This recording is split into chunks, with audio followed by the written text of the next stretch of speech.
D.O.D. shit on the radio. Right, I'm showing out the blue.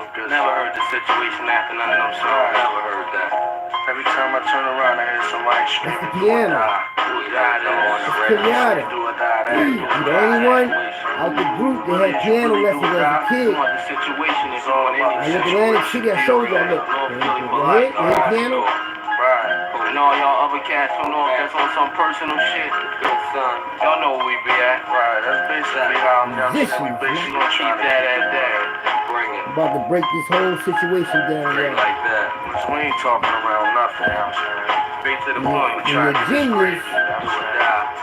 Things all we do. We ain't bowing down to nobody. That you may have to indulge in to participate a reaction from the brain. Smoking weed will give you a reaction to wake you up with a thought that can change the game, baby. I'm about to break down something that probably smoking tree made me come to realize. There's one neighborhood that's trying to take over the music, the whole music industry since the 1960s. Gravy, well, I go crazy, I don't know. But it's a maybe, try to play me like Sega. Make the front page of the paper, nowadays we tax still. And it's strictly for the faker, daily news middle section. It was 6, had no protection, got no victim of shells. So the hit was done perfection. Whole neighborhood, episode it's a musical neighborhood. Drug game. If you Teddy catch Pendergrass, up the joint, you get the drug name. Fat and Whitehead, I know it's better days, D.O.D, Ram Squad. Now my mind is thinking stick-ups. I'm young and depressed, but fuck working for scraps. I want to push a Lex, the situation do or die. A do or die situation. You rob a bank and kill a cop, but coming up with Nathan. I'm about to break it down to him, man. And Aaron, I'm about to break this shit down to him, man. Sometimes I wonder when will this be over. Federal wages building cases knocking at the door like the whole neighborhood. That's why I say this rap shit. Nice and Clearfield. And if not, watch all out the way up the one I put the to back Richard Island paper like a stockbroker. The whole side of Broad Street been trying to take over the music game around the world since the 1960s.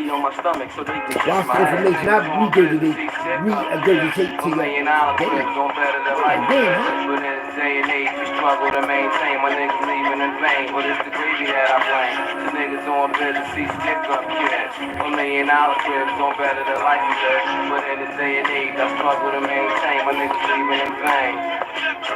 In this game, whatever, never choose to make you stronger. Niggas come up in the streets banging coke, investing money launders to make the gravy longer. Flips round trips to California. Ammonia scented rocks, rhymes are conjure. Teams collaborate.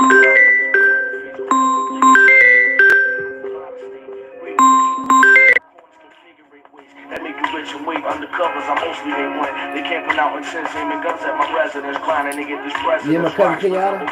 So I make $1 million and I'm chilling. No more the drug game, dodging 50, but still I fiend to get this currency. These boys about to take over the whole rap game. The niggas, they was already rich in the drug game. And he was talking that shit, man. Listen to this shit Kenyatta said. Enhanced weight of the order. 32s broke down to halves and quarters. Living amongst thugs is daily slaughters. Bodies are slain with no names, reincarnated through your sons and daughters. Linings I travel through the street and dabble. Blessed and finest and brabble. Living jiggy diamonds and nickel barrels. 9-7, nigga. With this son, he's like a little lunatic in the clip. With firearms, extended clips and shit. Niggas harassed by the housing, gun blast, rabies arousing. Daily plans to cream, 97, man. Floating the Lex Coupe, John, Dickey, and Diamond Rings. Chrome and Tira things, 97 raw like Steve Rings or ActL. 19 with weight clientele, Glocks, Rockets, Chanel, and fucking with this, man. And rich these niggas for they coca leaves. They counting cheese and twin bins, we made them Siamese, black and cream. Said I rate you niggas for y'all cocoa leaves, nigga. Hold up. He said I rate you niggas for y'all cocoa leaves. Floating the Lex Coupe, John, Dickey, and Diamond Rings. Chrome and Tira things, 97 raw like Steve Rings or ActL. 19 with weight clientele, Glocks, Rockets, Chanel, and hell the smell of JL. And rich these niggas for they coca leaves. They counting cheese and twin bins. My little cousin, I raised that nigga. What's wrong with y'all, man? It's that side of Broad Street, you get millions, nigga. You walk out the door with nothing, come back in with everything, man. My whole neighborhood a movie, man. My neighborhood is a fucking movie, man. When I got out that penitentiary, nigga, I made the movie.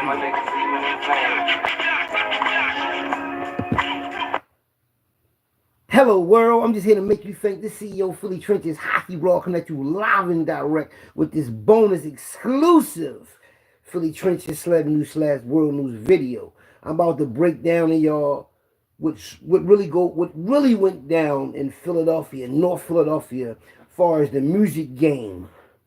Yeah, the music game. You know, even though you got hustlers, motherfuckers trying to get, you know what I mean, doing their ones and twos in their own community. Hood rich in the trenches like that. You understand me? On your ones and twos.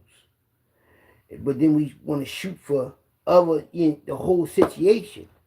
So we go at it. We realize we the best talent in sports in the game, period. So we go after the music. McFadden, Whitehead, right? Ain't no stopping us now. We on the move. Yeah, it's my brother Daryl Favre and my cousin Carl Favre, right? McFadden's from 11th and Cumberland Project. Whitehead, he's living my Nisi block, right? Boom. Then you got the Black Mafia, all in this neighborhood. Then you got the Blue Notes. Now, all before these people became singers, they was in gangs. Gangs go all the way back to 9th, 8th, and Clearfield. You know who ran 8th and Clearfield back in the 50s? Teddy Pendergrass. Teddy Pendergrass was a fucking gangster, man. You know what I mean? Why do you think he can go anywhere by himself, get the ladies and all that? He need no bodyguard. You never seen Teddy Pendergrass with no fucking body riding through the city in that green Rolls Royce. He was always a boss. All of them was. But they knew how to sing. They had so much talent. They was the best football players, the best basketball players, the best boxers, the best everything. We are the best in everything, but we choose what we choose. You understand what I'm saying? Then we indulge what we indulge in. This shit happens. They hate on us. They send us to jail. And it's just a movie. You understand me? So when they got together, and you say, damn, Teddy Pendergrass was a real gangster that had his own gang. You understand what I'm saying? When he was young, 8, 9 years old, nigga had a gang, a real gang. It was fighting over neighborhoods and all those shit. And the next thing you know, they get older, grow into who they supposed to be, their voice. And you're like, damn, this motherfucker, Teddy Pendergrass, was the best singer in the world. And he was with the Blue Notes. In my house, in my neighborhood, in my family crib, all up and down, all that shit, they was together. The Blue Notes. My Uncle Lloyd, that's in the Blue Notes, the last light-skinned motherfucker, only light-skinned brother was in the Blue Notes. You understand what I'm saying? And then the Hell Melvin, the leader, he married my Aunt Pat, which is Lloyd's sister. So they always, you know what I mean, right next door to my niece's house on 10th Street. So I'm down there with them every day. I'm living down there. In my niece's house, I'm around the Blue Notes every day. Teddy Pendergrass, all this shit. But I'm not thinking how everybody else is looking at it, because when you're a kid, you see that shit in your family, you're like, okay, that's family, but that's all you can think, but just your family, your friends. Your mind don't really go that far when you're a child. You understand what I'm saying? But other people, mind does, because they're a celebrity to everybody else. To you, it's just your family. You understand what I'm saying? So it didn't really dawn on me over all the years that, damn, how McFadden and Whitehead and your family, Black Mafia, the Blue Notes, Teddy Pendergrass, all this is in my family, but I ain't looking at it how everybody else looking at it. It's just my family. They looking at it like, damn, he come from that. You feel what I'm saying? So when I saw it and see what they was doing, they was taking over the game. They was taking over the fucking game. Who was better than Teddy Pendergrass? No fucking body. So they ruled the music industry, right? Then they sabotaged them so they can take over. Y'all know who got the shit now. The power, the people that, the white folks, they got that shit. They find ways to get you the fuck out the way. They create shit. They create a whole thing about you. They'll make you somebody you're not. Oh, he this, he that. They used to follow Teddy Pendergrass around that motherfucking Rolls Royce, the police, just fucking with him because of who he was. They knew who he was. He might not have looked at it as other than having the women. He always had the women. He always had the attention, so... You know what I mean? He knew who he was, but he didn't look at it the way they looked at it. They look at this motherfucker's power. Teddy Pendergrass have shows. You have white people and their men coming to see him, man. Like, they loved this man. I mean, they wasn't homosexuals and all that. They were just coming, they was his voice. A motherfucker can sing and take a beast and make a beast cry. What you think it'll tame anything? So the power of the voice, You see what I'm saying? So they, I mean, car crash, whatever. So you got that type of history in this neighborhood. Then you got the hip hop, right? You go right to hip hop. Who is it? D.O.D. Ram Squad. Right in the same neighborhood. Same people. The same mindset. Ram Squad came when Ram Squad came the fuck out in Philadelphia, it turned Philly the fuck up. You know how New York had Biggie Smalls and Jay-Z, they all turned up? Philly turned the fuck up when Ram Squad was playing. Motherfuckers, I come home from prison, motherfuckers playing Ram Squad on their radio, driving down the street like they hit the lottery. Cause that fucking music just had you look like you feel like you hit the lottery. And it's like it was they pushed that shit. So I know. Saying Oskina on when they came through. Even when Major Figures came through, it was a big thing. You know what I mean? When Philly thing, taking over the game. Taking over the game. You understand what I'm saying? Here comes State Property. What they do, they took over the fucking world when they got on and everybody watched them on the movies and everybody seen them together and everybody rocked their clothes. Took over the fucking world, man. Same neighborhood. Same mindset. You understand what I'm saying? So then you got the drug life in our neighborhoods, the treachery behind it. And you say, damn, these boys was trying to take over the game in the music industry. It's already hood rich. Niggas moving bricks every day. You got in this neighborhood, Germantown, Lehigh, from 8th and Clearfield, right? 9th and Huntington, 7th and Huntington, 12th and Huntington, 11th Indiana, 12th and Somerset. You understand what I'm saying? 8th and Diamond, Delhi and Dolphin, 12th and Dolphin, 12th and Susquehanna, 10th and Susquehanna, 11th and Norris, 6th and Diamond, 4th and Norris, all the way to motherfucking Richard Island, Pentown, all that whole neighborhood. 7th and Montgomery, that whole fucking neighborhood. With Ice City and all that, trying to take over. Not just being rich, because niggas already rich. You don't understand the mindset. These motherfuckers, D.O.D. came in the rap game already fucking got the bag. So you see some people that get in the game, they might not have nobody, just know how to rap, and they just want to be rich. That's a different story.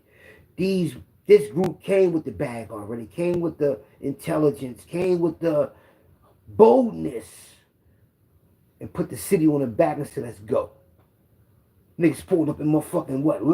Lexuses. Coupes. Niggas ain't come up asking for no check, asking for no drug dealer for nothing. Them niggas already was them boys, man. These niggas was drug lords. That said, that's getting shit a shot, take it over. They was trying to take over the world. They weren't just trying to get rich. They was already rich. They was trying to take over the rap game.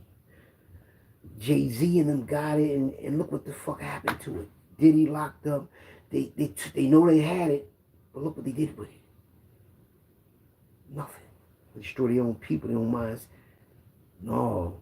D.O.D., they came and they was like, we gonna take over this shit, and it's gonna be our whole music game. They was trying to monopolize. They was trying to take over the music game. All that shit, not just rap, not just soul, hip, honky tonk, country, all that shit. They had the mind. They had the mindset the way as though they can make any type of record, any type of song, for any type of people. That's what I'm trying to tell y'all. That's what comes out of this neighborhood that I'm speaking on. And that's what I've seen in the 5 decades I've been alive. I'm like, damn, you got Teddy Pendergraft did it. The Blue Notes in them did it. Ram Squad and them did it. And let me tell you something. Nelly Country Grammar, he would have never been who he was if Tom don't go to jail for choking his baby mom with that gold chain. Tom was going to be the next mega human being if he don't choke his baby mom. So in a parallel universe, him. He's him. I watched his whole life just blossom into that. Because everything he did, it just was a stepping stone for him to be that. They called him a rat and all that. When he got locked up, somebody had put him in jail. Got told on him. He wasn't telling nobody. Everybody was fucking with him. He was thorough. I mean, so I'm trying to paint a picture for y'all real fast. When you meet a human being like that no matter what they touch, they going to soar. There's a lot of jealousy behind them. Motherfucker try to kill you, get rid of you. Because they see something in you they know no matter what. You ever see that type of person? No matter like Michael Jordan. Come into the game, take it the fuck over, and intimidate motherfuckers. And they probably can really play ball. They can really play ball, but Mike, no. It ain't physical. It's mental. Once Mike mentally beats you, it's over. You lost. If you watch a motherfucker like Michael Jordan, you love his sneakers, you grow up, and then you in a game with him. You ain't trying to beat him. You're just trying to watch him play. You ain't trying to disrespect him. You like, I'm in a game with Michael Jordan. You imagine that as a fucking high school or young college kid or kid, it'd blow your mind. You're like, I'm in a game with Michael Jordan. You ain't got to fucking score. All you got to do is jump up and down and do that shit he do when he wins. That's what I was. I probably hit a couple threes, you know what I mean, because I could play. But, damn, Mike Jordan. Just run up and down the court with him. Not even just passing the ball, he pass it back, I throw it up or something. Just imagine that. How many kids that probably just fucked up about even just being around him. Like, when he do have his little camps and all that, man. You know, I just had to throw that out there, man, because that's just how I think, man. You know, I had been breaking that down because I was like, if y'all think about it, right? Philadelphia, like not just in boxing, talent. I'm talking about talent, period. Philly has talent and and I don't know why we don't get the credit we deserve, man. I mean, every city, all our people are talented, is what I see. I mean, people of all walks of life. And I think the most talented people, to me, that's on the earth is the Chinese. Because they can mimic anything. They're talented, they can dance their ass off. They learn your dance, they do it better than you. The TikTok shit they be doing, the Chinese boy, can't nobody fuck with that boy. I'm just saying, no matter what they, even y'all seen them when they break dance and they can't nobody fuck with them. And if they take you to war, they going all out. So you ain't gonna want to die. You see how they planes and shit crash right through. Yeah, I mean, motherfuckers moving like them. That's what I'm saying. And we learned from them, even though they learned from us too. You understand? They teach you how to be militant, how to move and all that. How not to value certain shit. The shit we value, because I guess it's our world, man. We like stars in our own minds, man. So, you know, whether we in the ghetto, whether we in a penthouse, it's how we feel about us. So that's why we so flamboyant and we dressed and we throw that shit on, because we know that this is our movie. You only got one shot in this life, so you better act like this is your everything. That's how I feel when I walk out the door and I look at the world. I'm like, this is my movie, man. I know I'm on this earth with everybody else, but I can only channel into myself. I can only move around this planet and, you know what I mean? I watched that Elon Musk joint. He said that he revealed, I put it on Facebook, saying that he got the real picture of Jesus and he showed a picture of a black man that resembled Jamie Foxx to me. He looked like the person that he had that painting of. I don't know if that's the real Jesus, but he supposed to have a real picture of who Jesus supposed to be. You know, Elon Musk is a real powerful, rich person. So he said, I don't think he'd be the type of person that would just lie about some shit like that. I don't know. Religion is deeply powerful, but I think the internet has taken a lot of that power away. And religion was very powerful, it still is, but the internet is beaten. Now, I don't know how long the internet going to be around, but if the internet continues to soar, religion it's fading, because it's like, as technology advances, if religion don't advance with this technology, the technology will supersede and make you not even want to remember. Because if it don't have nothing to do with what we, like, far as surviving and every day, like far as, for example, let me break it down to you like this. If you miss something on the internet, right? Or if you're on the internet for a week or two or something, or 2 days, you can miss a whole lot of information in 1 or 2 days if you're not on the internet. You'll be out of the loop. Especially for a week. A lot of things can happen. So that's why people be running on here so fast because they don't want to be out the loop. They want to just be staying cruise control and know what's going on. You understand what I'm saying? And another thing, this has taken a lot of stress off people. The internet is a stress reliever, and it also can cause stress. Yeah, change your mood, change all that. So we gotta understand that. So when we get caught up in this, we get deeper into it. All this time that you used to take time for religion and for yourself is gone now, because now you're focused on here, like the Matrix. If you think about it, and they said this was going to happen. They said this was going to happen before it even happened. They said everybody's going to be caught up in the Matrix, in the computers, in the Matrix. I'm like, what the fuck is the Matrix? What are they talking about? And the Matrix is you just occupying your attention, focusing on something that you would normally focus on, is the Matrix. If that makes any sense to you. Like, for instance, I'm on here for hours, right? And I find myself on here for hours all the time. Now, I might not find no problem with it, but everybody's like, he on the computer too much. He's caught up in the Matrix. That's what the Matrix is. Being caught up. So if you're on here a lot, you're in the Matrix. It's just a new reality of life. But some people are deep into it. Some people, yeah, don't you know, you have people that's never been on the internet before. You have people that probably be on the internet for like a little bit, boom, for like a few seconds or no more than an hour a day or something like that. Then they're off of it.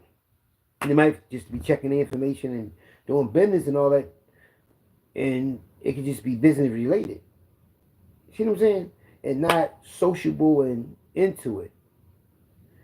That is a person that still has himself without being controlled through social media. So that person always going to have a different view of life. And I see that a lot of people is caught up on the internet because you can just see how angry people are. But everybody was happy when the Eagles won. Everybody was happy when the Eagles won the Super Bowl and the parade and all that because they caught up on social media. If everybody happy about something, if everybody watching, just for instance, if I'm on the internet and I'm watching, I see everything I watch, everybody's happy about the same thing. Eagle parade videos, okay. Everybody's, so now that may force me to be happy about it if I didn't like the Eagles, right? Or if I didn't know nothing about sports. But being I'm a diehard Eagle fan, and I told y'all they was gonna win anyway, I saw this happening, but I didn't see the videos. I saw the Eagles winning and the parade and all that, but I didn't see social media being flooded with Eagle videos. It like it converted people to be Eagles. Even if you're not an Eagle fan, it's in your mind for the rest of your life. The Eagles won the Super Bowl, the parade, and how people felt and all that. So, whether you're an Eagle fan or not, look what technology has done because they won the Super Bowl. So, if you didn't win the Super Bowl, if you're a Dallas fan or a Giants fan, they sick just because of that. I had to break it down on y'all like that, the technology thing. But yeah, though, for years, y'all, the neighborhood's been taking over they've been trying their best to take over the music game through music. Young Breezy and them, he just got General Breezy, got Unalive, a drive-by shooting a few years back. Him, the OBH, the movement, the rap movement, the music, the brothers and sisters that involve themselves in that lifestyle from Philadelphia, when they get together and they form their identity and get themselves their names, whatever, they really be trying to take over the music game. They don't be trying to just be famous, because that ain't how we is in Philly. We about surviving, man. And we learn how to survive. We learn how to live. We learn how to take care of each other. We learn how to be loyal to each other. But we get in that rap game. We get in them studios and booths and all that. We get together and all that. We trying to take over everything. So I want y'all to understand that, world.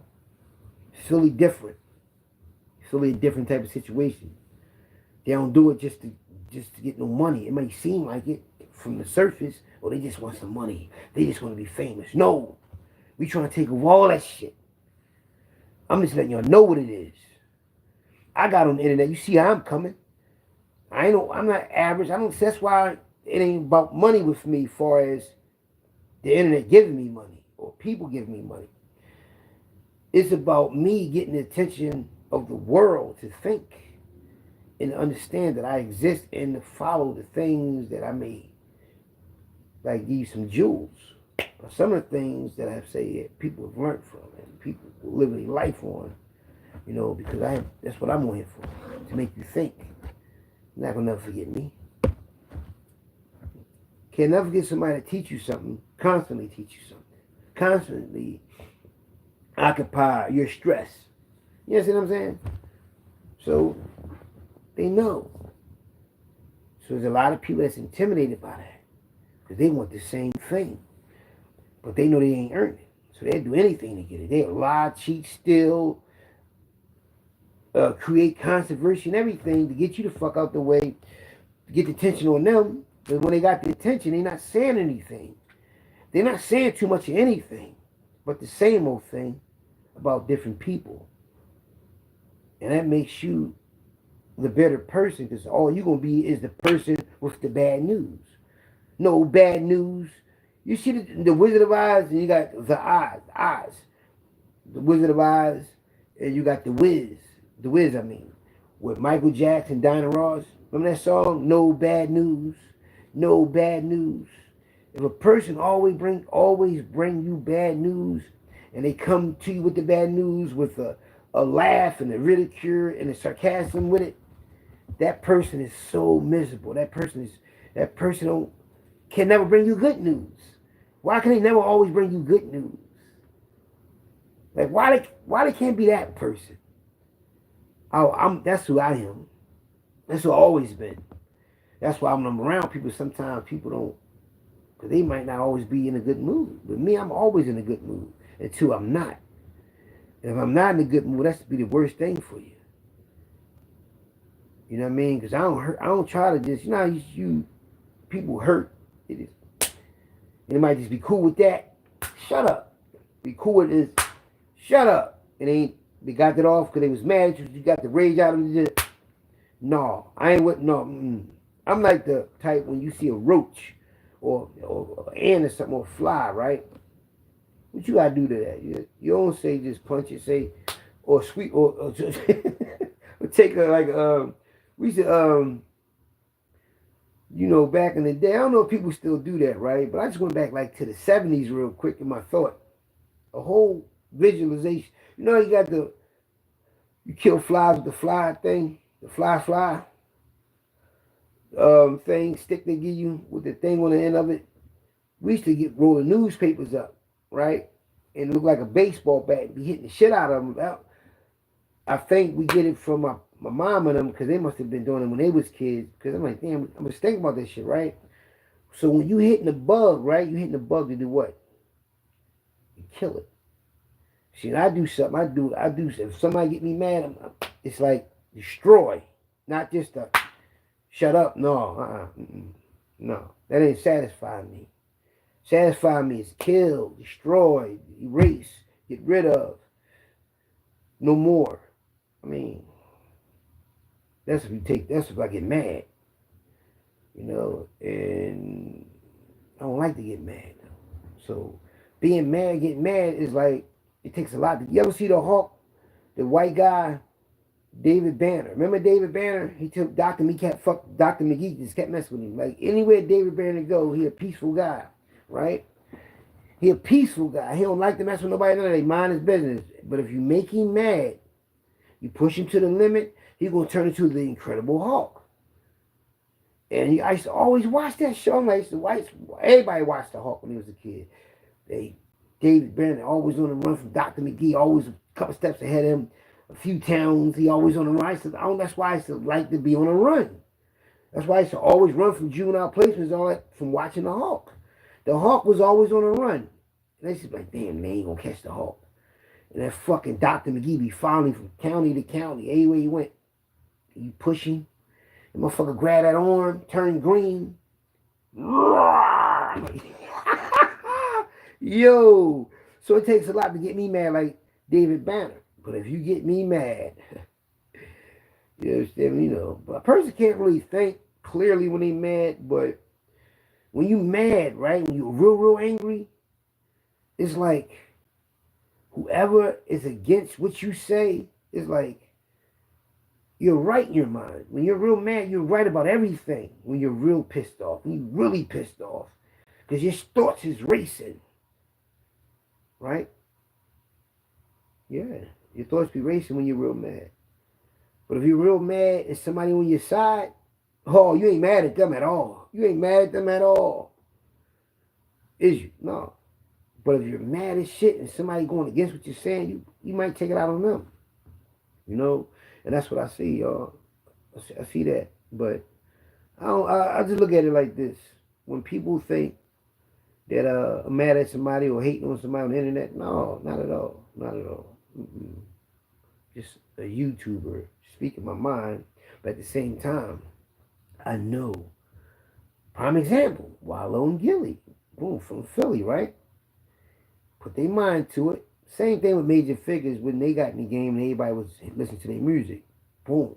Any Philly sound that comes up and he put them together with a bunch of other young thinkers, they could do a lot of things, right? No, they got together and now they everywhere. Philly taking over the music game. I think it's a Philly thing. It really is, and it's all from that same neighborhood, same genre of people. Because the new tech, Uptown, was on Broad and Dolphin, between Dolphin and Susquehanna, where all the celebrities and musicians used to come to Philadelphia, like the Apollo. In New York, we got the Uptown on Broad Street. Same setup. It's just called the Uptown. Michael Jackson, the Jackson 5, James Brown, all the celebrities came through. Same way they went to the Apollo, they came to the Uptown. Believe that. We had the Philly sound.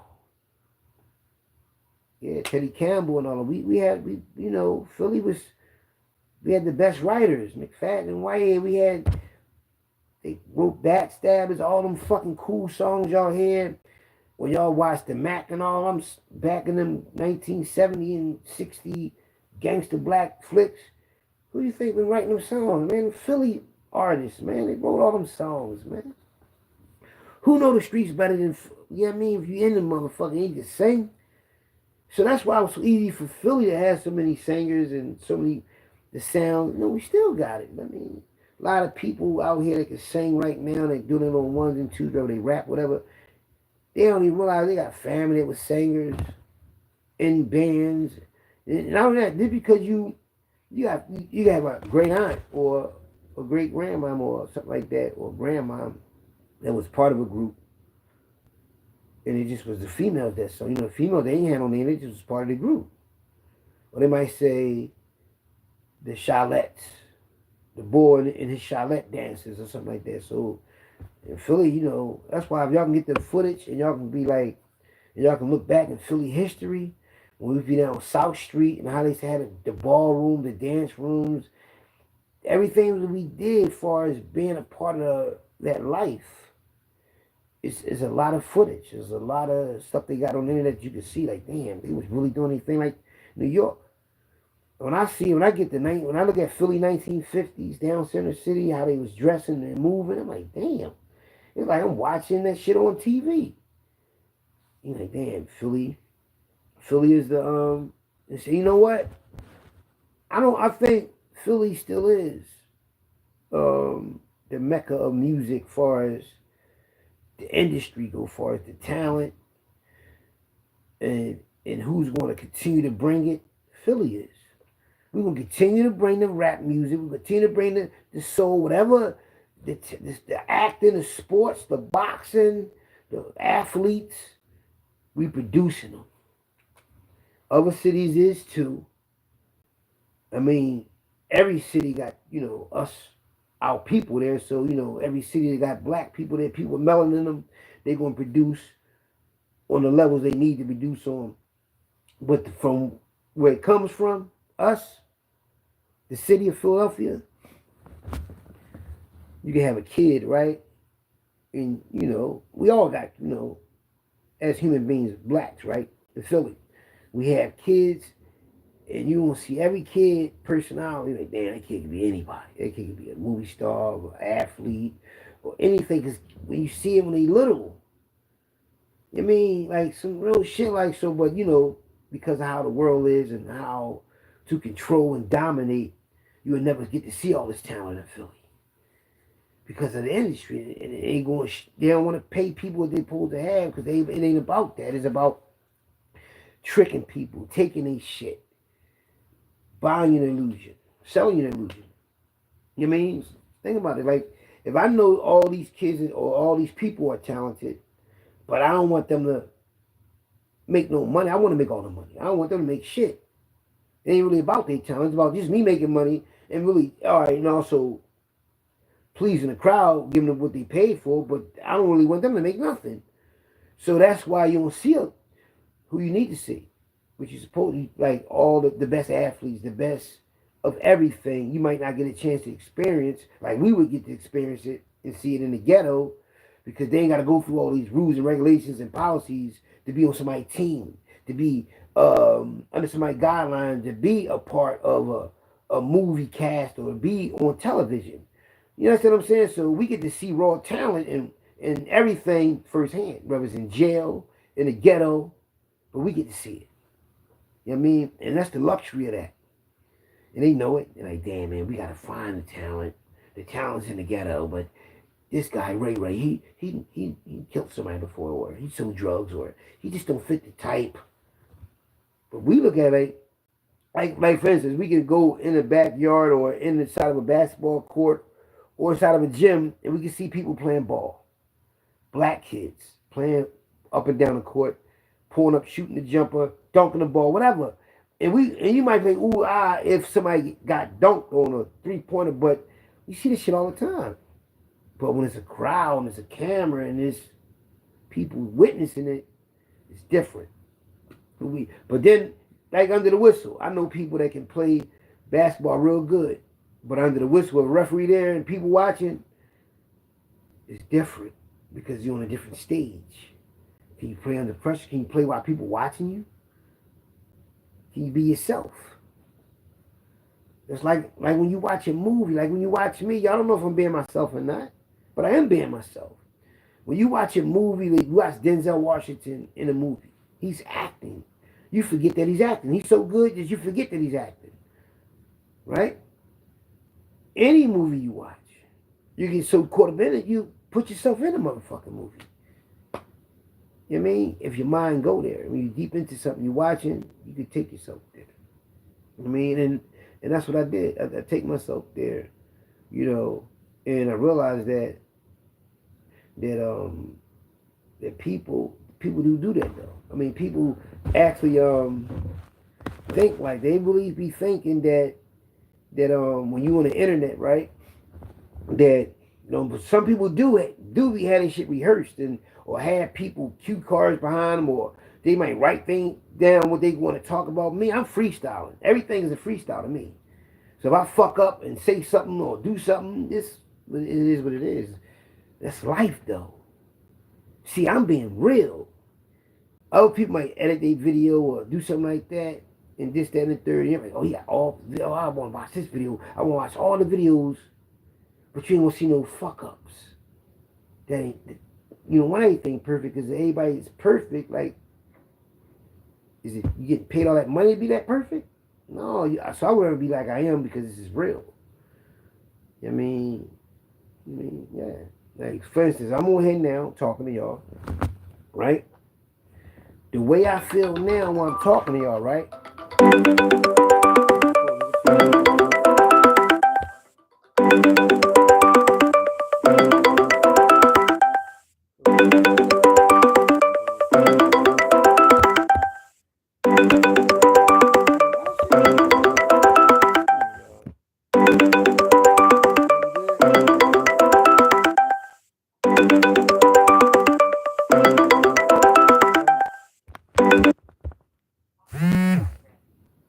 I think it's over.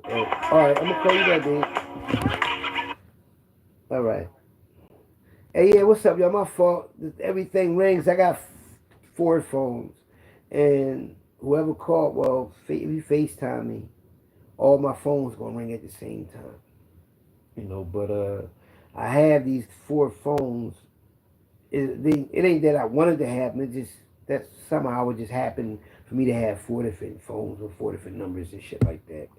But when I'm on the internet and I ain't talking to none of y'all, I can use a lot of them at the same time. I'm doing a lot of research and brainstorming. That's how my mind be racing.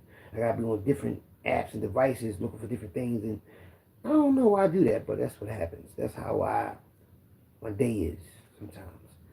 But no, like on here, when I talk to y'all, like when I'm on here freestyling y'all, it's like I'm in a zone, boom. And then after it's over, I watch it for the first time.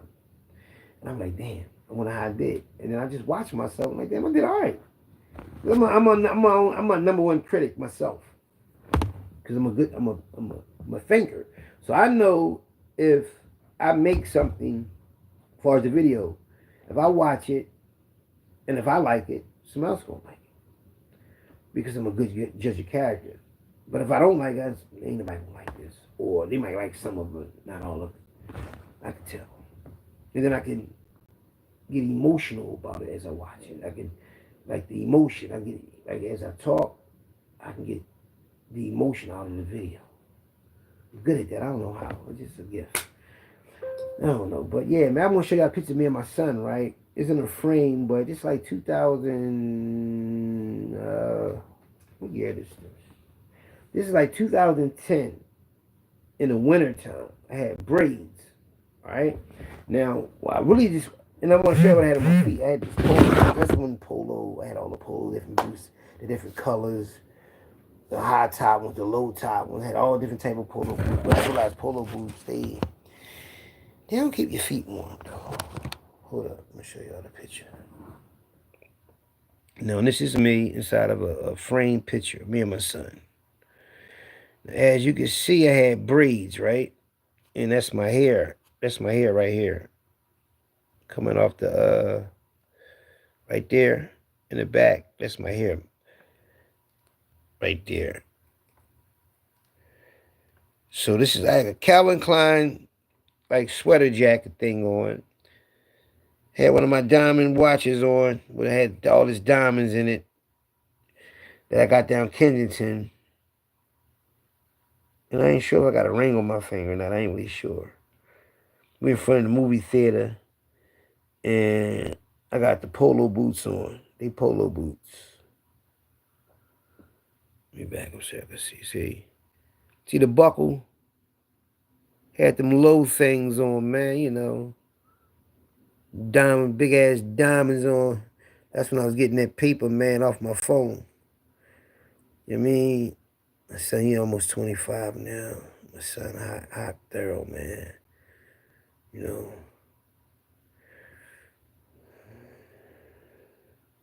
For the movie theater. I took, that's when I had all of them with me that day. My mom, my daughter.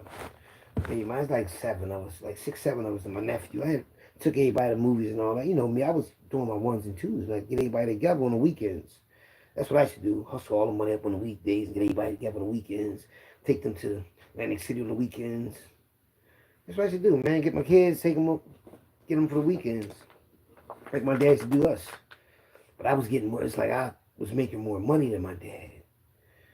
But when not saying that my dad didn't take us nowhere, but I'm getting money. He got to go out there and go out there and take money on all the stores and all that old shit to survive. That's how he was surviving. Me, I'm out here getting money. Got white people just coming to me, give me their money, give them the dope. Boom, I'm getting money. They coming to me. Boom. So when I get my kids, I can just, come on, y'all, we going to get the hotel for the weekend. You know what I mean? Boom. And we going to have fun. Take them out. Let them buy what they want. Buy them all the clothes, toys. Take them all to different restaurants, movies. All the little arcade places and Chuck E. Cheese, Dave and Buster's, Wildwood, Sesame Place, Disney World, New York. have parties and all that. Just do shit. I mean, taking places and out to dinner all the time. So I was out. That's what I do, man. I live, man. That's why motherfucker always running me. I'm always doing my one. I'm always doing my ones and twos. That's why you niggas don't know, man. This right here is a hobby to me, being on the internet. But I know that you know, living life, man. Like being 52 and then just being in all these relationships all my life and just experiencing everything. And understanding that now we're in a new situation with the being on the internet, and I know it's gonna get deeper though, like far as like the internet goes. I see how this shit started off, and even the music thing is like up in there. Like we don't even know how music, which way music gonna shift. You know what they used to do? Like, girl, Etta James, remember Etta James, Cadillac Records?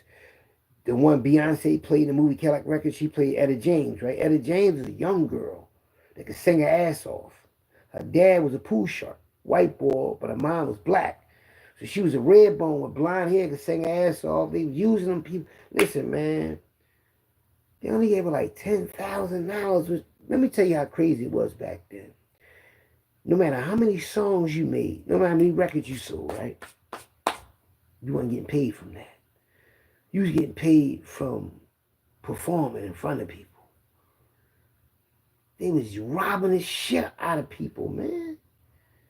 No matter who you heard sing or hear the instrument playing on a radio or whatever, you got their record, you got their shit, and you paid for it. You thinking of people that you bought it off of is getting it because you getting it from the person the whole time. The people that made the song, the artist not even getting paid off nothing.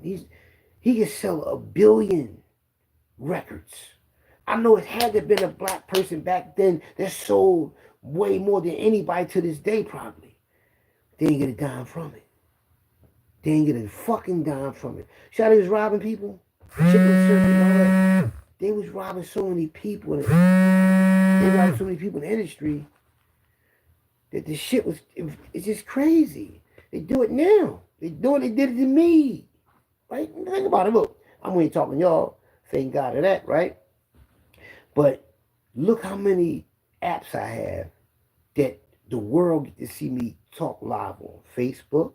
I can go live on Facebook, TikTok, and Instagram, and YouTube, right? And to go live on TikTok, you gotta at least have 1,000 subscribers, right? I can go live on all the apps, right? Now all this, say if I go live on each app every day for 2 hours. I'll go live. And I have them all set up every day. Not gonna get paid off none of them, but whoever got the apps hard, they get paid millions off me. You see what I'm saying? They getting paid millions, so every time I'm on here, I'm helping somebody take care of their family. Isn't that crazy? And every time you on here watching, you helping somebody else take care of their family. So that's what we doing. We are on here helping people take care of their families. But the good thing about YouTube is you can learn on YouTube. As far as, you probably can learn on anything you watch, but I'm saying as far as this information, it's tons and tons of information on here. When I be on here, I don't be on here watching other people's content. I be on here watching and absorbing certain history or learning from documentaries of something that happened in a town or something that you can really learn from. You can watch somebody put a house together. You can watch somebody put a car together and learn how to do that. You can learn all these things by just going online and say, I just want to learn how to put a refrigerator on the back of a truck, or I want to learn how to put a air condition in the window. I want to learn how to do that. How do I set it? How do I get from, how do I get from A to B, basically? You could do that, and I learned that, you didn't even gotta go to school. You could just study videos and learn any fucking thing. Bro, you could want to study, if I watch something on religion or anything, and I know there's a lot of videos to it, I'm going to watch all of them over and over and over again until I really understand every word. That's how I do things. I watch it over and over again. The same part, too. To understand every word. Every fucking... I can hear somebody talk about something, and I'm like, what did you say? And I rewind it. Especially with something like... Somebody like a philosopher or something like... Or like somebody that was giving out some wisdom. And I'm like, what did he say? Or they what he said. Let me back that up. Yeah. That's what I do. You know what I'm saying? And I realized that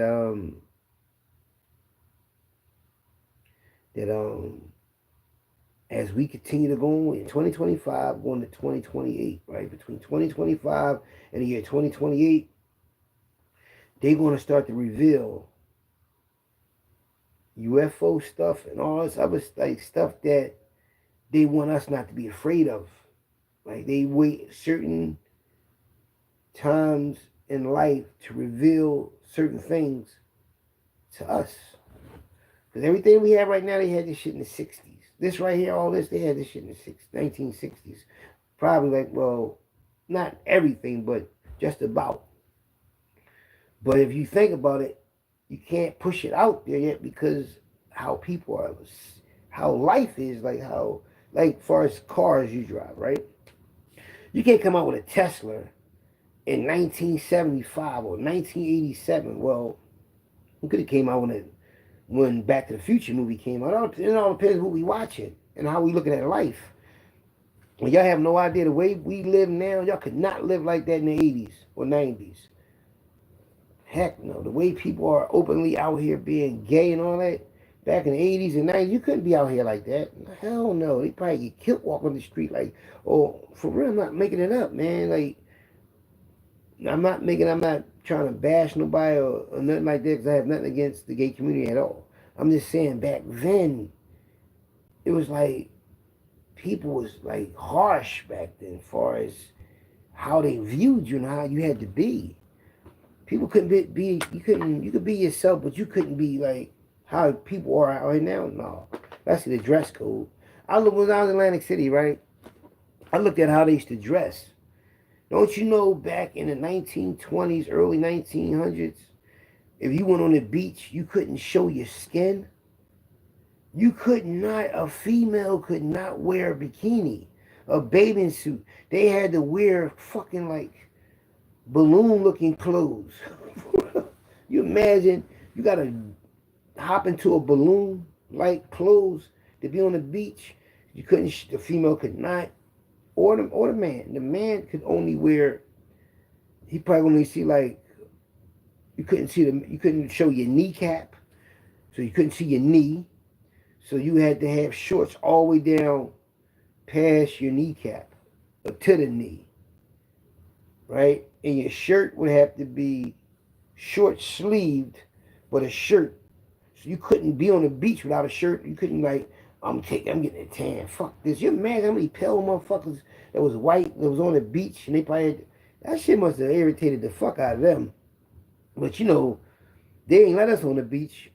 We had to be on a joint called the Chicken Island or something like that. Only black people could go at. They call it Fried Chicken Island or some shit like that. You imagine that? Black people couldn't be on Atlantic City beaches at one time? Like in the public's eye? They couldn't be out there openly enjoying life? Because that wasn't what they wanted it to be like. So just imagine how crazy motherfuckers was thinking back then. You feel me? What's up, A? Hey, no, the topic of the day was I'm gonna send them my 1 2 freestyling some shit out the top, man. You know I'm fried out there treating. That free got me frizz out. No, they said the boy Rick Ross broke his arm, right? Rick Ross broke his arm on Sunday, but they going around saying Rick Ross might have got pressed, and that's why his arm is fucked up. They said 3 days after the concert got canceled. They set up, but it was a free concert. It wasn't like people was getting paid, but the concert would have generated a lot of money because vendors, people that been selling shit, even though the concert had been free, people was supposed to make money that day. You know what I mean? And They saying 3 days after the concert was canceled, Rick Ross got a broken shoulder. Now they said it. How did Rick Ross get a broken shoulder? You just don't get a broken shoulder. What did he do to? But he is up in age. He ain't no young boy. So the older when you reach 30 years old, you start to lose bone mass as you get older. But he had that operation. Remember, Rick Ross was a big, heavy-set guy. He got the operation. He got all that stuff out of him. Remember? He looked real funny looking. Everybody like that. Who the fuck? They used to say a real big guy. But when he slimmed down, looked like a Tootsie Roll. Like, what the fuck happened to him? You know what I mean? But I don't know, man. They saying they ran up on him. And it's about that Meech situation. So I don't know, man. But I think what's going to happen with Big Meech, Rick Ross and all of them, Big Meech can always make money, him and his son, because he is what you call the American gangster. The American gangster hustler. Well, American hustler, because the gangster thing could be gangster because allegedly he did bust his gun in Atlanta around Diddy, around Suge Knight. So he was around some big wigs when this shit being Wolf and all them. When Wolf lost his life. Allegedly, Wolf lost his life. And Wolf was a wolf. So Meech didn't bitch up or whatever. I don't know. That shit went down, but so, and people forget that. People forget that Big Meech. You just ain't no, you understand me though. You know what I mean? But I don't, that was a crazy situation if you think about it. Big Meech, Sean Puffy Combs, the boy Wolf, one of their friends that was supposed to be somebody that night when they said Suge Knight gripped up Diddy. Had he choked him up, but they pulled the weapons out and they put him in front of him as a shield. They said Diddy got picked up by Suge Knight as his shield to get up out of Dodge because that shit went down the way it went down. I don't know. So I don't know how it went down, but see, Big Meech don't realize that Tupac, all that, he always going to be part of that hip-hop, like, mystery, you know what I mean? So he always going to be able to get a bag, so he don't need 50 Cent or Rick Ross. For real, they need him. He the bag. And I don't think he realized that, or he did realize it, and then 50 Cent, and see, y'all understand something. Anytime you gotta be around somebody, you gotta hope he's in a good mood. He's not a good dude, man. He's not a good dude. He's just a dude that's in position to put people in position, and he got the bag, and he know it. He know people really don't like him. He know people really uses him, because that is being used, because if he around you, you're gonna benefit. He's noticed, so that is using him. So he noticed. So he helped the young boy out. He made money off of it, whatever. He was investing in his money. But I think when he fucked up at it, he should have just gave them boys a nice percentage of that shit, because you're going to continue to make money. You're going to continue to get a buzz. But when you do bad business and you get mad, take your shit on a personal level and have your feelings involved in it, shit get fucked up. And the way you look at it, this is how 50 Cent is looking at that. He got all this money. So it's like, that's how he look at it. He said, I don't care. I'm already rich. So that's the only leverage he always have on people, that he has more than somebody else, or he in a position that he could put somebody else in. You feel what I'm saying? So he knows this. So he don't really give, he give a fuck when he don't. What it really give a fuck about is not being remembered. See, he passed being wanting money. That was his own obstacle. I mean, objective at the time was to get the bag. Now he got the bag. Now his whole thing is not being, he want to stay relevant, basically. He want to stay relevant. If he stay relevant, he can live with that. He can, you know what I mean, and be seen and still getting the parties and, oh, that's 50, let him in and all that. He ain't got to worry about, because he know if his name ever get like fucked up, he can't get in the club. Anybody gonna recognize him? That'll fuck him up. He'll go crazy. He'll lose his mind if the tension ain't on him no more. And the fact that he built a relationship, a little bond, a little trust, a little situation with the young boy, Big Meech's son, Cause I ain't gonna lie, man. I think 50 Cent little gipper though. I think he little zesty boy though. I think he took a strong liking in to Little Meats a little too much, if you know what I mean. And then when the pop come home and all that, and this is he want full control. Like he want to control that. He want them type of niggas. He want them type of dudes, and that shit not thorough, man. You should no. And you know, so Big Meech is gonna get the money. And I don't know, man, like 50 Cent. See, all it takes is people to really see you for who you really are, like far as like, see, we the public, we ain't walking on eggshells for nobody. We the ones that make people relevant, right? And we realize that 50 Cent is that type of person that if he's not in a good mood, you gotta, I mean, fuck no, who wanna be around somebody like that? You gotta walk on eggshells. If he's mad, everything is fucked up. You gotta wait till he's in a good mood for everything, for the sun to shine around everybody. No, he's that type of dude.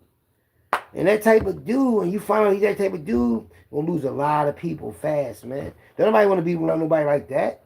And he know it. He can't control it. Because everybody wants something. So they deal with it. Deal with that bullshit. Fuck that. Just get the fuck away. You know? See, my thing is this. In life is based on having something to do. Keeping yourself busy. That's what life is about. Once you stop being busy, you're going to get caught up doing some crazy shit, or you're going to be jealous of something because you ain't busy. People love to stay busy and I mean, relevant. Motherfuckers ain't busy, you know, or they get on their feet, get out in these trenches and put somebody in the trunk so they can be relevant again. That's like a last resort to some people. Some people become slimy and fucked up individuals, crossing people. Right? What's up, y'all? What we doing? What time is it? It's a holiday, y'all. I keep forgetting. It's a holiday. It's President's Day, George Washington's birthday, something like that. You understand me? My grandbaby birthday on the 19th. My daughter, Nana, she just turned 18 on the 16th. She 18 now, about to graduate out of high school. She going to college and all that. Mom Dukes and them, they in Atlantic City. You know what I mean? Send Mom Dukes to Atlantic City. I got to give my Aunt Niecy some money, man. I ain't had no bread on me to give her. So I got to get her some bread, man. I told her before she went to the trip, I had her, you know what I mean? So, you know, that's because it ain't that I didn't have it. It's that I didn't go pick it up where it's at my crib to go boom, bam, boom. Because I was doing too much other things and too much other things going on. They understand that. My mom already broke it down to her. But my thing is, they took the trip. Frankfurt gave it. So my mom will see family at Frankfurt, you understand me? She's going to see the family and everything. You know, the family, they always go to take them little trips to the casinos. They've been doing it for years, man. Go ahead, have a good time, y'all. You know what I mean? Do y'all, you understand me? You know, my daughter, she went back to the hospital, man. Hope she feel better, man. Fuck. Damn, man. You know what? Today, a lot of people didn't realize the doctor's office was going to open today, you know? You know, but we just got to count our blessings, y'all, because life. And don't, I'm going to tell y'all something too. Please, y'all, don't look at nobody else's social media or somebody that's posting whatever they did, or they doing good, they got a new car, they graduated, whatever was going on. Don't look at that as you got to compare your life to them. Look at it as they entertaining you. Please, if you look at the internet as being entertained and being something you can educate yourself and learn from, if you look at it that way, you're going to enjoy the internet. If you look at it, you got to compete with people and be newsy, you're going to get caught up and you can lose yourself on this one. Don't do that. Don't worry about what the next person got. Because let me tell you something. They can have something that you don't have, but you can be feeling better than them. You understand what I'm saying? Like, you can be in a good mood. And always stay in a good mood. Don't let what you see somebody else have that you don't even know make you feel less of a human being or something like that. You understand what I'm saying? Like, if I'm in a good mood, and that's like walking down the street, and you walk by a department store, and you see a nice jacket in there. You like the jacket. You might want to buy the jacket. You might not even have the money to buy the jacket, right? You're like, damn, I like that jacket. You might really want it. But guess what's going to happen instantly? You're going to keep walking. You might feel a little depressed that you can't afford to have it. But guess what instantly going to happen? You instantly going to forget about it. But just imagine you never saw it in the first place. Now remember these things. Things are put in front of you to deceive you, to fuck with your mind. Don't let it. Remember I told you that. Don't let somebody else or something else divert your way of feeling and thinking. Yeah. Like for instance, right? The Eagles won the Super Bowl. A lot of people thought it should have been Buffalo and Minnesota Super Bowl, right? That's what people would say they wanted to see, right? Okay, go play it on a video game. You can play, you see it, right? You understand what I'm saying? Or why would you allow somebody that you don't even know upset you? Because the Eagles won a Super Bowl. Other people, it's people that don't like the fact they won, right? But guess what? Them people never did shit to you. It's just a game. No, it ain't just a game. But I'm saying though, because it ain't just a game. People surviving off, people eating off this shit, people emotional. So it ain't just a game, you know. But I understand. But don't allow that to just. And people be mad for years. People gonna be happy for years too. So don't allow somebody else or something else that really has no control over your life at all make you feel a certain type of way. Like, I'm not going, and I won't.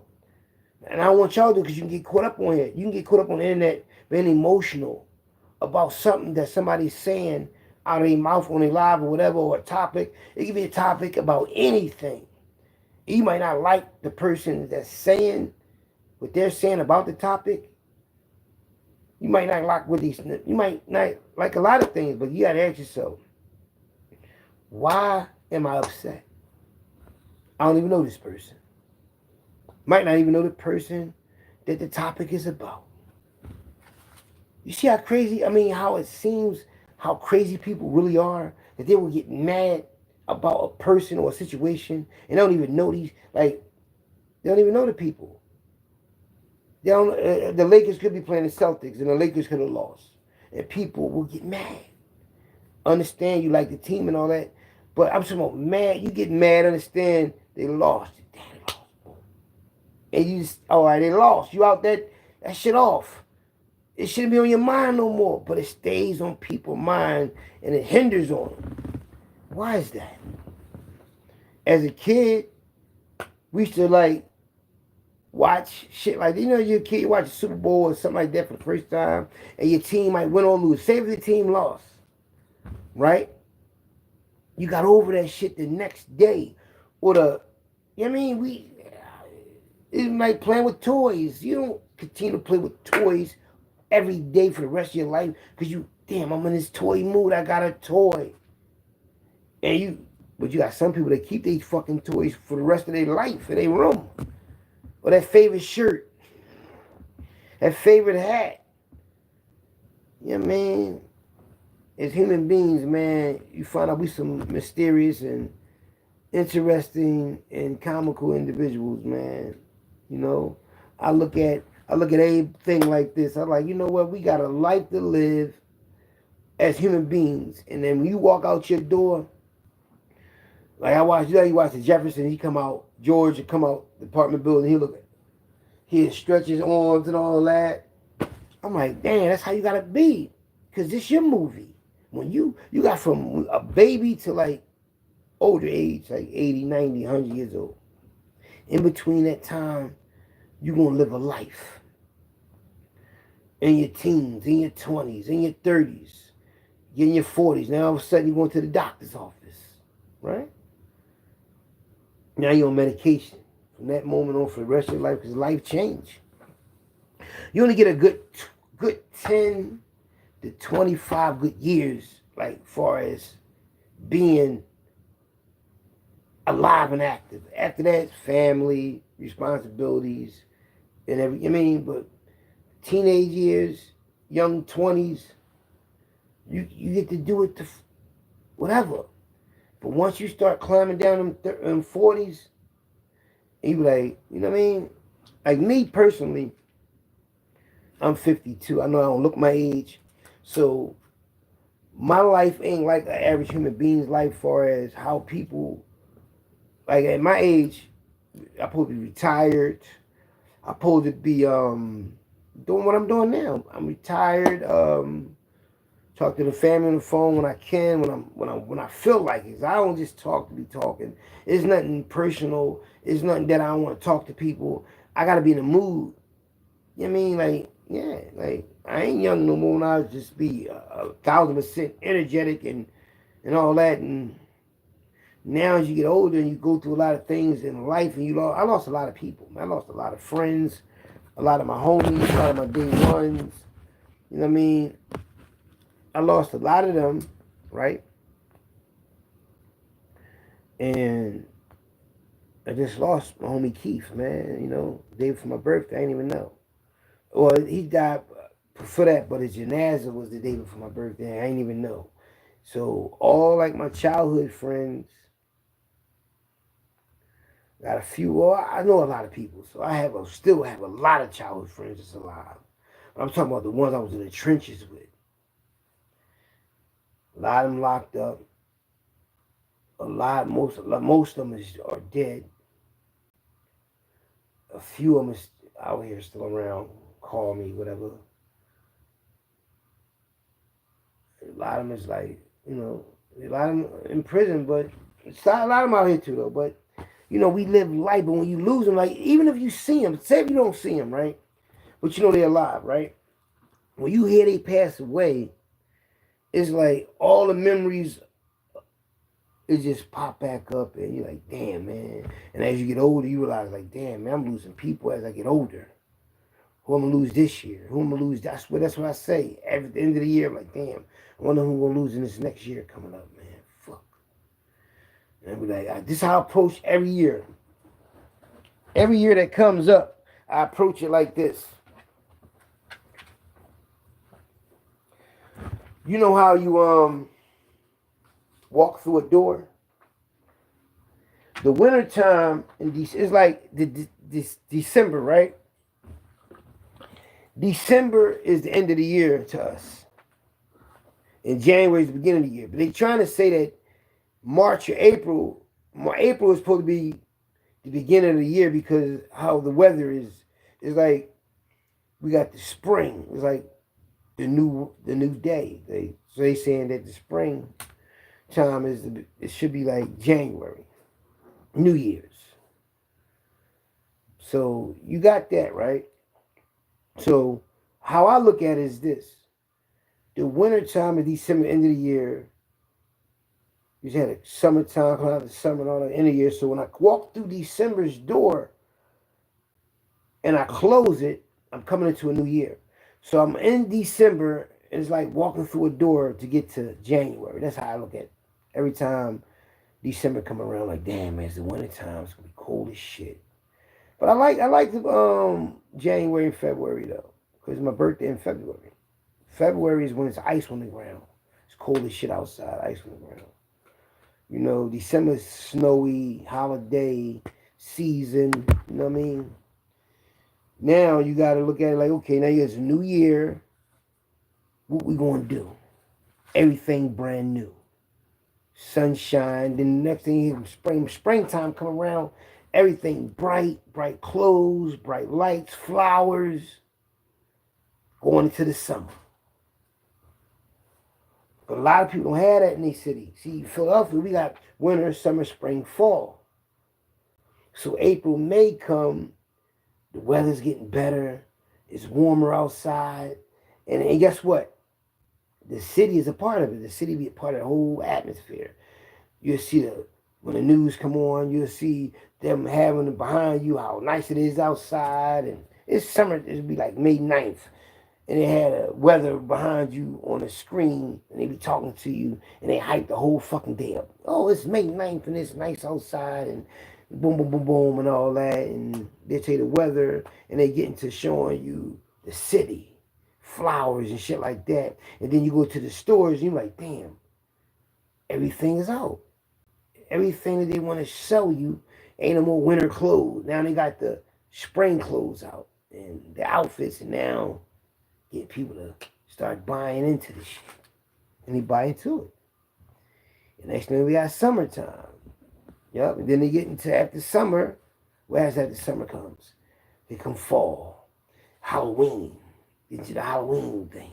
Then they come Thanksgiving. Get to the Thanksgiving. Then they come Christmas. It's like they put you right into the whole mood.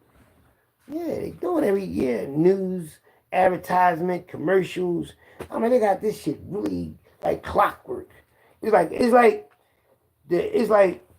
the television set and all that is like a department store, like a big ass mall. Everybody got to play their part. Okay, you know how you go in a big ass mall? They got the fake snow. They got the Christmas music and all that going on. You can touch the fake snow and all that. I was like, how the fuck they do that? I used to come through the gallery as a kid. I said, everything is a show. Everything. Showtime. Action. Like the internet, this is a show. You ain't never look at it that way, did y'all? Everything is a show. You used to watch television, you used to watch the news, and the whole time it's a whole act to put your mindset in the mood so you can act and be a certain way. Early in the morning, it all depends how you're waking up. You're living in a big house, you're probably looking at a big ass screen TV for the morning news, whatever the news is going to be. And if you're in the kitchen, you got a kitchen TV, you preparing somebody's food, whoever, you could be the maid, the butler, the cook, whatever. Like, you know what I'm saying? So, whatever how the morning is, you could be at a job in the morning when you're watching the news. You could be in your front living room. Everybody's front living room ain't going to be the same. Now, my front living room might be kids running around, getting ready for school, or no kids running around, but the news is on. In somebody else's household, it's just them, and then the news is on. And then, you understand what I'm saying? What I mean is, the news is on, and everybody's in their house in the morning, and how your environment is how you're going to take the news in. Does that make any sense to you? Whether you're in the suburbs, in the ghetto, the news is on. Now, if you're in the suburbs and you're not in that life, and the news come on, and you hear about somebody getting shot and killed, on the news, like, that's people are crazy. People are insane or something like that. But if you're from the trenches, you watching, you're like, damn, she's crazy. And all that. You know what I mean? Salute. I get raw first person saw doing old school Philly content. What's up, hood to hood? Exactly, right? Hey, listen. Hey, hood to hood, let me tell you something, right? Now, the thing is, right? Now, I'm glad that you acknowledge the fact that I'm one of the ones you first seen talking about Philly back in the day, right? Now, when I started, then here come Philly Street Legends. Now, they probably did out there for me. You know what I mean? They probably did. You know what I mean? Because I know them. They from West Philly. Dre and them. And, what's the boy name? Dre and the boy down the bottom name, Marquise. Yeah, so I know who got the channel, and you got other people got channels now, like the boy Members Only, but he started hating on my channel. He the one got my shit strike like that, man, because my thing is, if you want to talk about old school, right, content, right, at least get the correct information. Don't keep saying something somebody else said already, and it ain't true. You know what I mean? And acknowledge the ones that's really from that life and don't, you know what I mean? I'm just told him that. He said, Mark ain't going to nothing to do with it. He said, Mark ain't got nothing to do. I mean, no, not like far as like being the page, but he, you know what I mean? For, he know him. You know what I mean? Who that, Dre Page?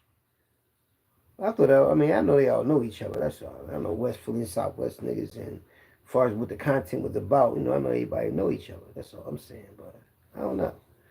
But I'm glad that we put on for our city. You know what I mean? Because I look at it like this, right? You got my channel, you got these other channels, right? See, if the objective is to make our city be remembered and those that was there be remembered, then we all should be together. Like far as not hating on. See, I don't hate on nobody because I'm not. See, they making it out of a paycheck far as the dude that wants to do something with me, I ain't making out. He's made out of money because he wanted to make money with me. I ain't want to make no money with him because of how he was going about doing it. Oh yeah, I'm gonna put your number. Let me take a picture of that real fast. You take it down. Do this real fast. Let me take this real. Just let me take a picture. This is your phone number real fast. You can just take it down after that. Just because I ain't gonna be able to. We gonna rap though. Hood to hood. Yeah, I mean. Hold up. Let me break this down real fast.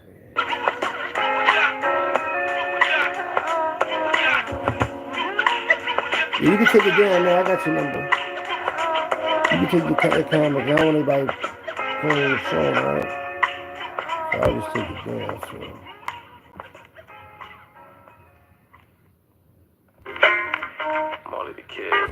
I got the number though. I'm gonna call you after we do this live. But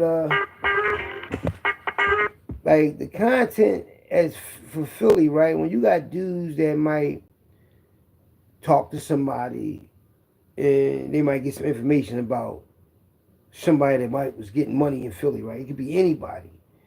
They say like the board, somebody called the board members only and say, yo, I got a video that you can use. Just I want to talk to you about my uncle.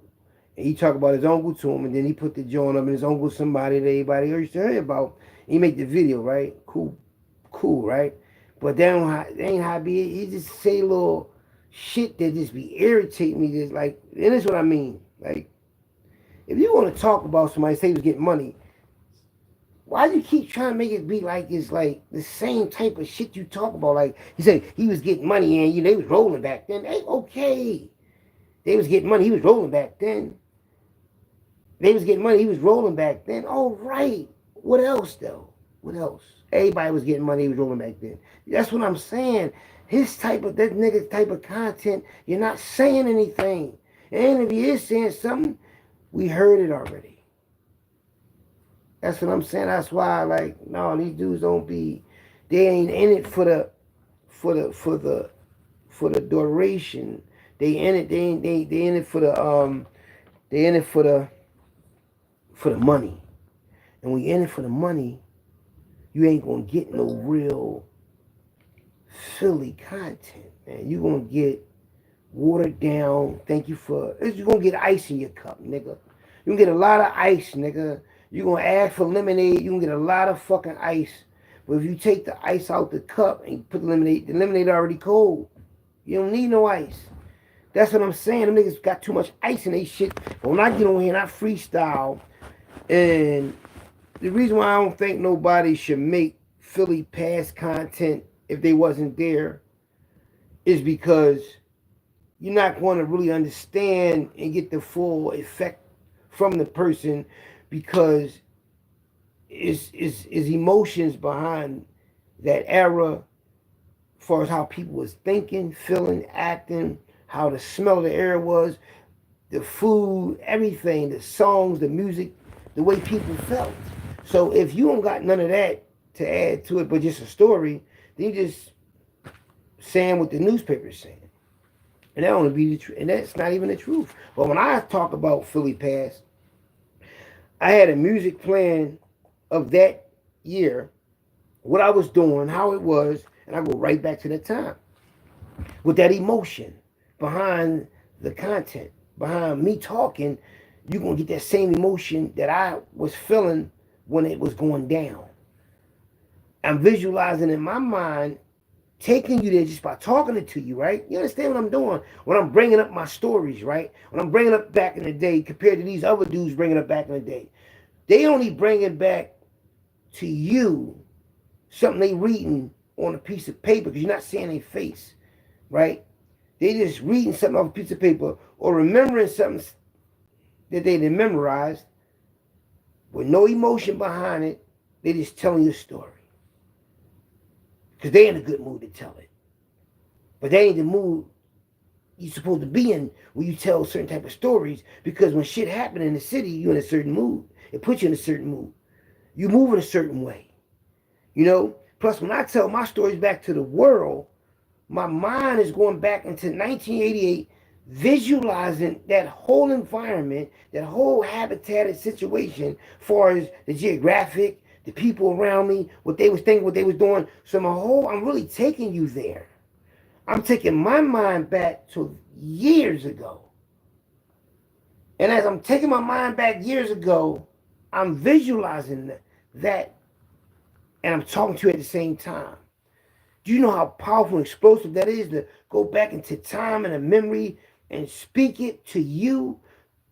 Not understanding if you're seeing it how I'm actually seeing it, but you understanding that you can feel that I'm telling you the truth because how it's coming out of my mouth, like far as how the emotion from it is being explored. So that's the difference behind it.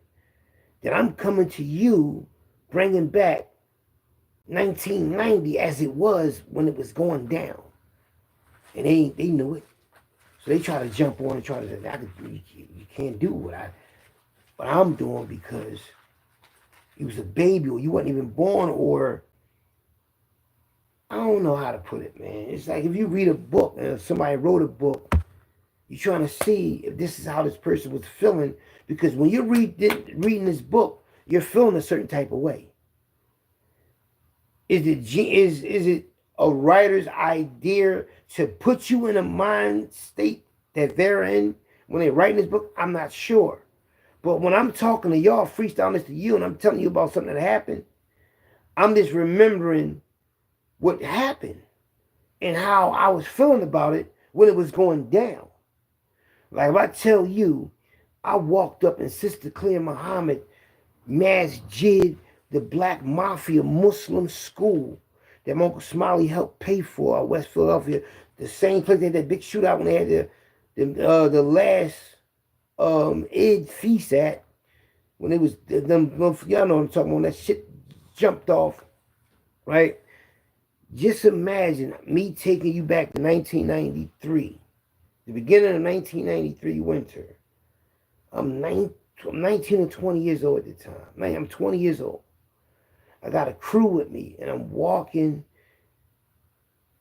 around the corner from Sister Clay Muhammad because I'm about to walk in here to have this meeting about a war that's in the streets that has something to do with me. Shaking down a drug dealer, a drug lord that's getting shaken down by the Black Mafia. And because I'm putting a muscle and a press up on these boys, they go to Sister Muhammad and let them address the issue. So now I got to go inside this masjid with these brothers, with my team, to see how how this shit gonna play out. So Noonie Mims' brother, Jeff Mims, I go see him first and tell him, look, call the masjid, call Shamsuddin, let them know I'm coming down and let them know who I am to you before I even come to this meeting. Because, just to let them know, because you got to play chess with these motherfucking triple OGs out here. These niggas is vicious killers, man, allegedly. Vicious killers, allegedly. So am I. You know what I mean? They're just older. More organized, I guess, allegedly. So, now their mindset, he called Big Omar, what he called Jeff Mims for Noonie Mims' brother. Noonie Mims still alive. Very active, still alive. And greatest for it. Right? They're two different people, but they're still his brother. He's still somebody. It was, brother. That's my folks. And they know that if he called them, he's not under his brother command. He's his own man. He calling him. He never probably called him like that before. And he know that if he get Big Omar mad, Big Omar smack the shit out you and knock you out, hurt you. You know Big Omar dropped something in jail before and all that. Ain't playing games and all that. They know. They know. Motherfucker drinking alcohol and just blink out on you, 7-foot giant. So I got that to my advantage, right? Boom.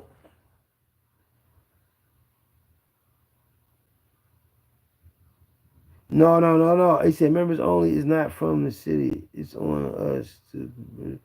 I don't know where that nigga from. No, that nigga, I don't know that nigga from. Nigga, clown ass nigga.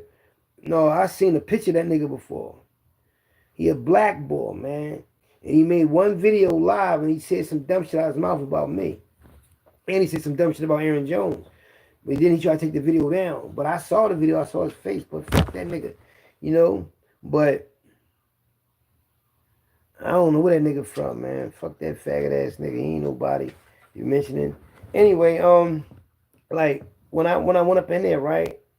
The advantage I had was Jeff knew what was going on. You know what I mean? So my team, we had it surrounded already. We ain't give a fuck about the black mafia reputation, none of that shit, man. We gangsters, man. Like a real gangster ain't gonna give a fuck about another gangster's reputation unless he got respect for him. You know what I mean? And when you out there woofing, you out there, you don't see a fucking hyena saying, oh, that's they lions. I ain't gonna try to take their food because they gonna try to take the lion food too. You don't see hyenas just run. They might run a little bit, but them motherfuckers come right back. Like they crazy or something. They ain't going nowhere. They gotta feed them kids. That's why y'all don't understand about hyenas. Hyenas be impacted like that because they trying to feed puppies. It ain't got nothing to do with them. That's their family. They ain't gotta be related. That's their tribe. Them motherfuckers move like that. They loyal like that. You know? So I got loyalty with me. I go up in there and I scared of nothing. Like, let's go. We up in there. I'm 19.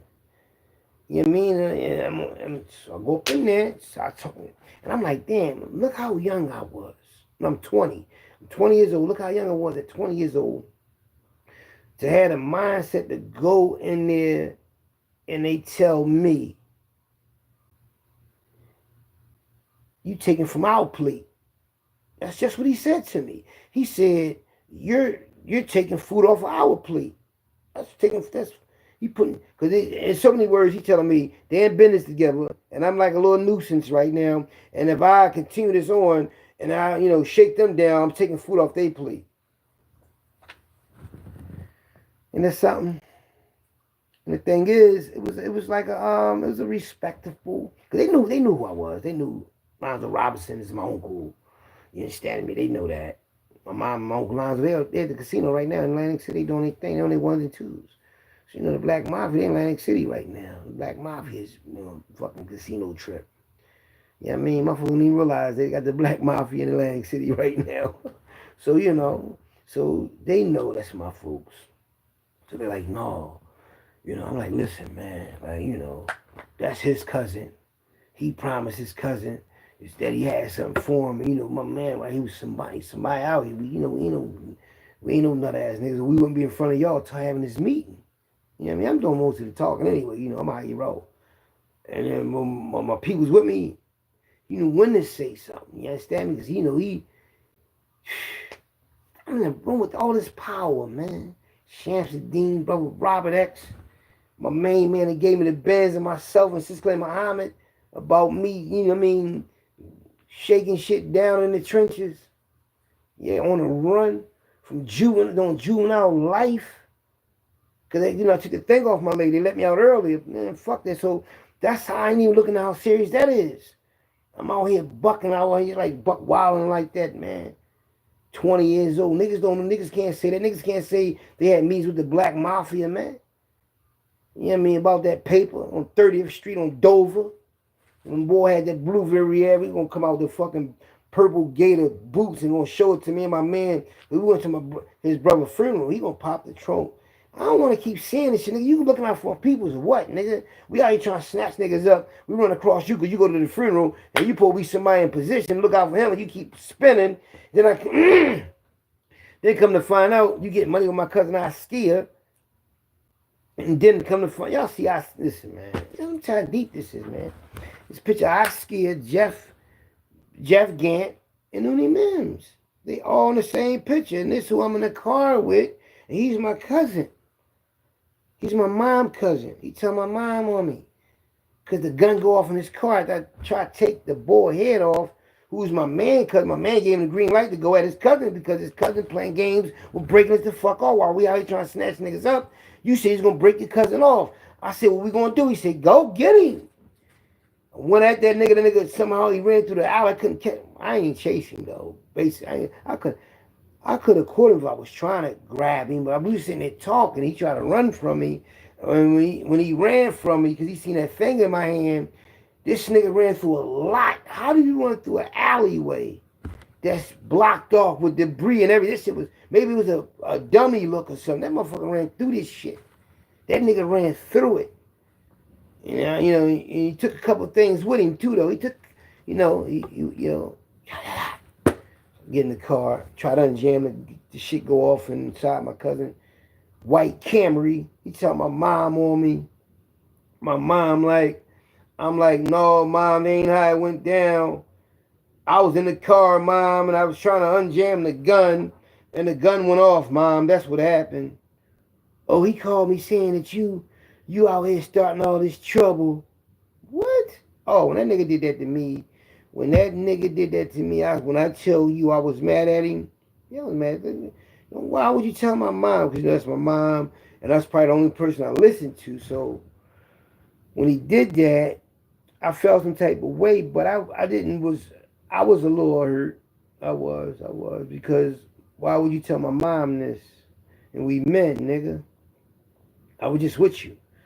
I just, if I'm unjamming a gun and it goes off in your car and hit the bottom, boom, you should be saying, you should make sure we both all right.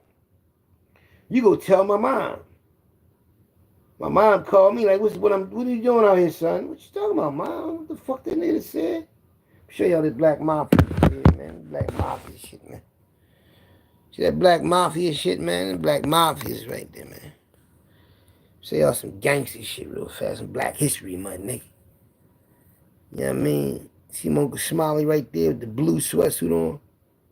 Tank right next to him. My Uncle Lonzo Robinson up at the top. You know, Tank got locked up for the shit. You know, but he, you know what I mean? Called the Black Mafia photo. But, this is my mom's scrapbook picture. And, we always had the pictures all our life, looking at my uncle pictures coming up. You know what I mean? Just over the years, looking at them and understanding where you come from and who you are as a man, as a young individual coming up in the game, So I look for the picture because it should be around here, because the picture I just had of Noonie Mims, Jeff Gant, and my cousin Askia, they was on the same picture because they was coming up to jail to see Jeff. And the picture should be right here because these are all in jail. Let me show you these jail pictures real fast. Man, why the fuck that put a picture at, man? Damn, man. I'm mad because I'm how you just want to just breeze through pictures while you. It's right here. I got you. I'm gonna show y'all these pictures real fast. I'm gonna just treat y'all to these pictures. I know y'all want to see. I finished that shit on Big Meat shit right here, but hopefully I can find that picture though.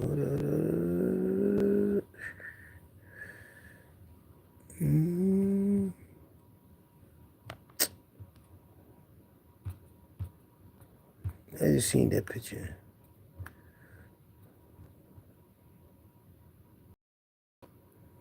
Start over from the beginning. But not really the beginning. But I got y'all though.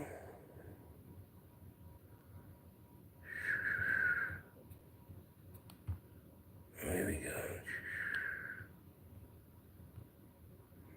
Area.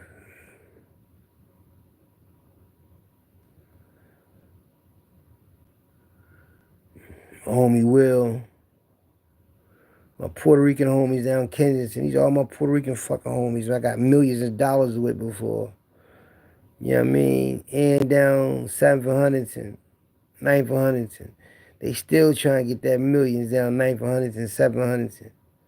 Mexican Rob and all money with these. See them boys, see right there, the indictment right here?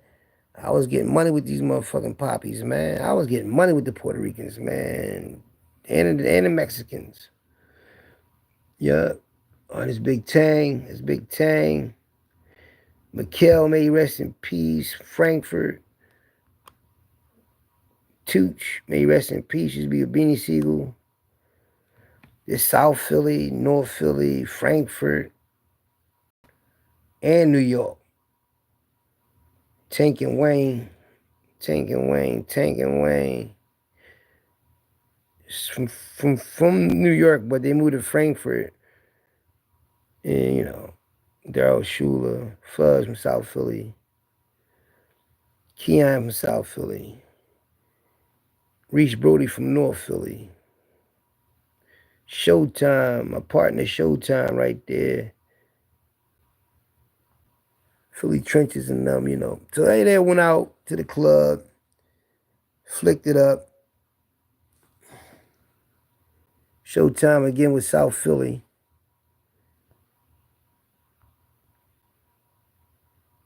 Showtime with South Philly.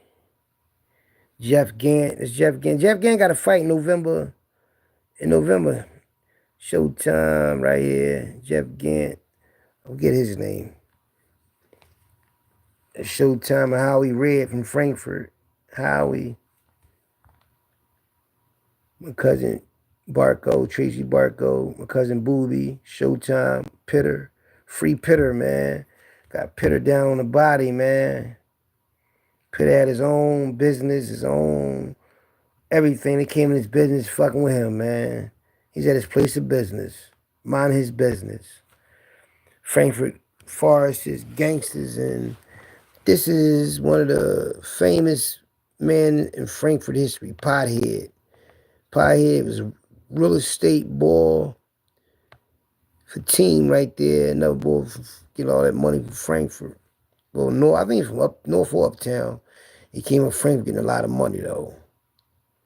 The Jamie Forrest, my cousin Jamie Forrest, he a Forrest too. So these are the Forrest right there too. So it's like come up there, visit old times, Frankfurt. This is great. This is a prison picture, but you know they up there on some Frankfurt shit. You know what I mean?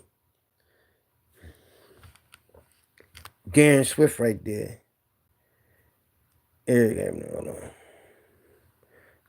My cousin that used to play with Eagle Swift. That's his dad. Young boy got killed right there. All right. Ralph and them. These all Frankfurt gangsters and legends and boxers and all that. This Showtime Pop, Skinny Jimmy, he was a champ back in the day. He fought Tommy Hearns. Tommy Hearns beat him though, but he fought him. He was a contender. You know what I mean? Rumble his ass off, man.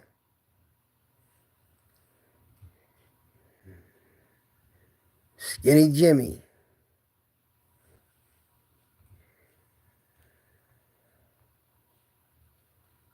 Keep him in the gym, champ. I'm looking for this picture of Noonie Min's brother, though. Hold up. I gotta find that picture, Jeff. What the fuck I do with it? I had it. It's a picture. Maybe it's in here, though. I know I ain't delete the picture. I had that picture. Matter of fact, I know where I'm gonna find it at. I'm gonna find it for y'all right now. It's in the, when Showtime had, you know when somebody send you pictures and he sent it. I'm gonna show y'all the new channel. It should be in one of these pictures. All right, now this is inside the prison of Greatest Floyd, right? Now, this is Noonie Mims on the phone. Now, Noonie Mims' brother, Jeff Mims, looked just like it. Him and his brother look exactly alike, man. Exactly alike. And they got a sister.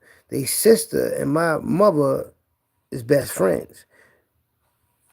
And their daughter, that's Jeff Gant, and their daughter used to go with me back in the day when I went to junior high school.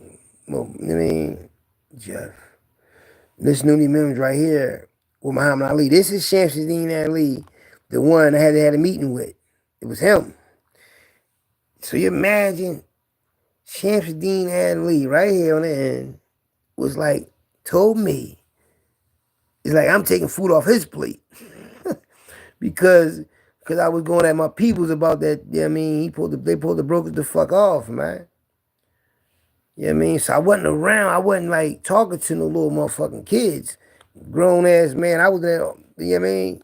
Rest in peace to my homie Chip, man. Damn, Chip. This is greatest for it. See the inmates behind them, this inside the gymnasium. This is feast, the food and all that. My youngin' down Frankfurt, Red Brick. I get that jacket, the mic, man, that's in the basement. Bruce passed away. Hold up, matter of fact, I gotta do that on my phone.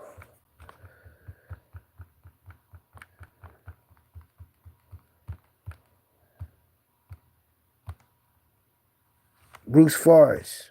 Rest in peace, Bruce.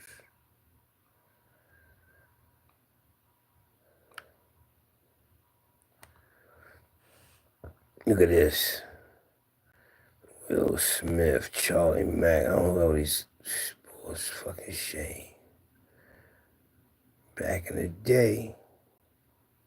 See that chain? See that big chains? See that big them hand bones? This when niggas had them hand bones on, like 89, from 89 to like 92. I don't know if he really got, he got a bone. Let's say he got a hand bone on. He went in butter leather jackets like them. Little Bucky. Get him change. Little Bucky had the red bones with him. Oh, these like Monica Smalls in them. The Smalls. Like Monica and them. Okay. That little Mary. We can't tell. Ram Squad. Raddick. It's Raddick right here, man. Rest in peace, Raddick. They in the feds. Damn. It's a D. Real roller. They was only ones and twos when I was up top. They was out here. They see them thing on their wrist. You niggas out here winning, boy. You niggas out here winning. You understand me? See that thing on that wrist? Them boys out here was winning. You understand me? Y'all niggas know about that life? Oh, this is Tyreek. Oh, it's Spud, Tyreek, and Brandon right there. And Jersey Joe. Look at Jersey Joe with the weight belt on. Man, Joe, boy. Man, Joe. This is a man. Let's see how tall Joe is, right? You know, they all tall, all them tall like that. Me and Mikey, like, come to their waist. Me and Mikey was you know what I mean? And this had his fucking sister, his oldest sister, daughter's my baby mom. That's crazy, man. It's fucking crazy.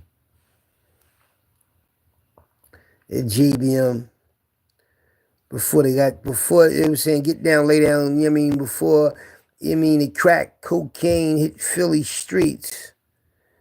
You understand me? They just was about to start breakdancing. You feel me though? This Charlie Mack right here. Look at Charlie Mack first out the limo.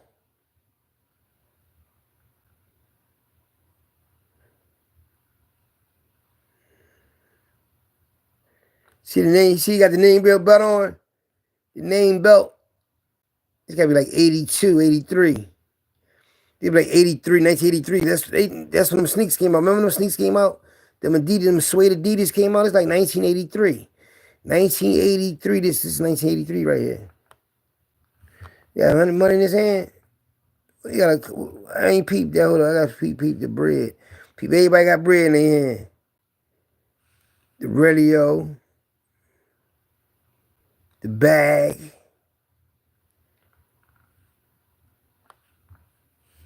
Rest in peace, cousin Bruce. Oh yeah, this the boy. Y'all know who that is, right? The actor boy. And this the Brown brother, one of the Brown brothers from Port Richmond. You know what I mean? And him and his brother, they boxers. They boxed with Jeff and all that, right? But the story behind Kensington and Port Richmond, the white boys, gangsters, and the burglars, and the Italian and Irish mafia going through there and all that. The history on him and his brother is something, man. And you see they with the celebs, and they about to do a thing about their life, a biography about their life, and the history of their family coming up in the slums of Kensington and Port Richmond back in the day. Yup, I talked to him. What if I met him? I met him before. I went to their neighborhood and everything. Went to their bar, sat down and talked to him and everything. 21st and Siegel, around Beanie Siegel way. You got the pinky finger joint on. You ain't peeped the pinky joint. Hold up. Known legends.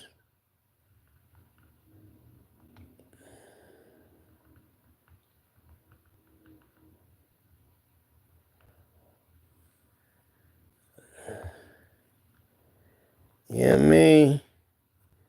Good show enough. I think what's the name won't be on here Tuesday. Rasheed Wallace right there. Oh, that's South Philly right here. He passed away though. Right here.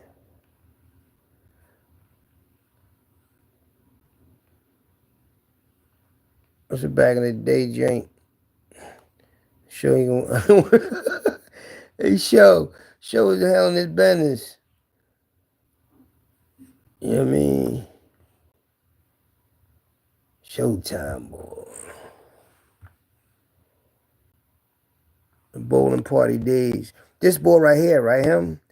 He used to allegedly work for the Italian mob. I don't know if he was the banker or the accountant. They worked for the meth labs. I think he was the one the chemist. He was either the chemist, he was something, but he was somebody like that was really with the mob like that.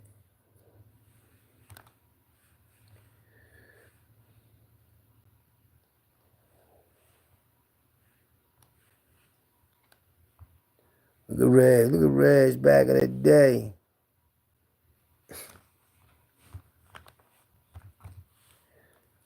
I was trying to find, matter of fact, you know what I was trying to do, y'all?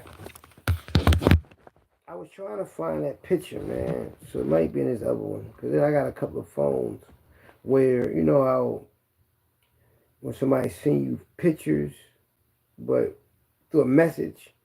So what I just showed y'all was pictures that was sent over time from one number to another number. But I have the same person that has a different phone number as well as me having a different app on the same phone to see if I can retrieve some more of them pictures, if that make any sense to y'all.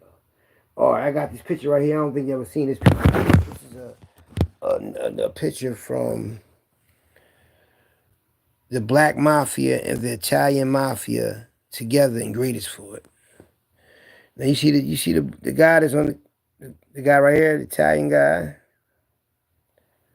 Another Italian guy. Jeff Gant, Noonie Mims. This inside of Greatestford Penitentiary, probably in the church or the school building. See the female body.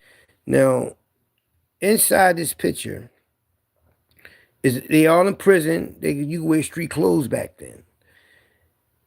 The Philadelphia Italian Mafia members are seen with the original Black Mafia member, Noonie Mims. Now, the black brother right here must be, I can't really see his face. Noonie, of course, they all down with Noonie Mims, but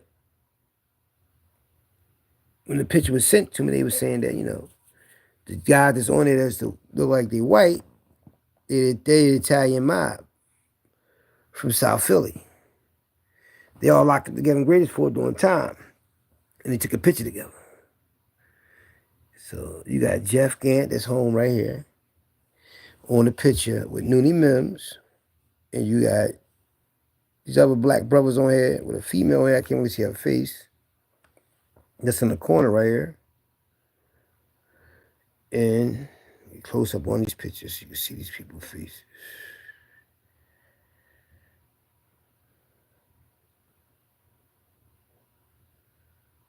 So they had power, man. A lot of shit done. It's Mr. Dookie right there, man. May he rest in peace, man. He had the corner store on my block. He had a lot of family, man, Mr. Dookie. That's Fat, and Big Sherm. May they both rest in peace. That's Fat G's the rapper, and this is Sherm, the one Skinny Me locked up for. Yeah. That's Jeff Gant's son right here. This is my wife's cousin. That's both of her cousins. Both of them are her cousins.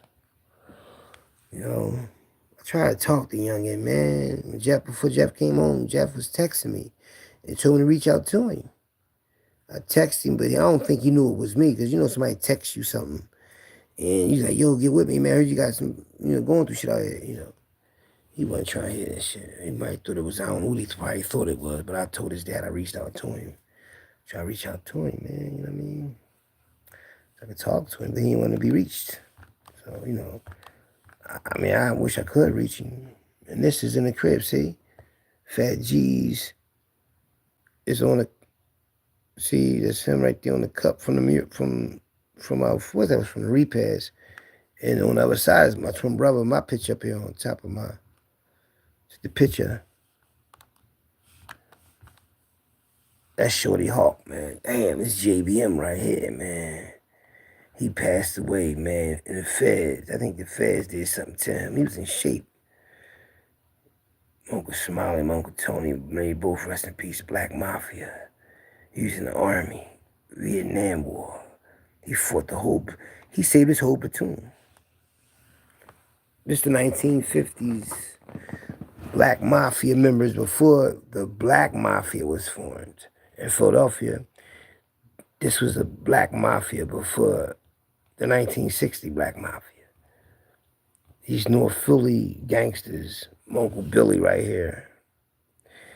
His name is, what's his name? It's, Bogart. No, it ain't, but it's, Garfield. It's Garfield. Big Garfield. And my brother Sekou, baby mom, grandfather.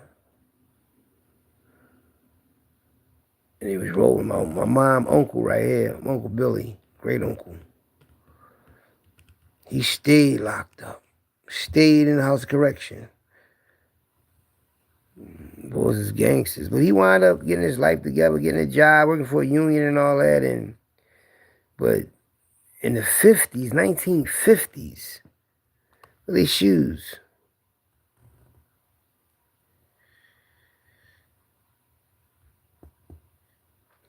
You know what I mean? You gotta look at a person's shoes.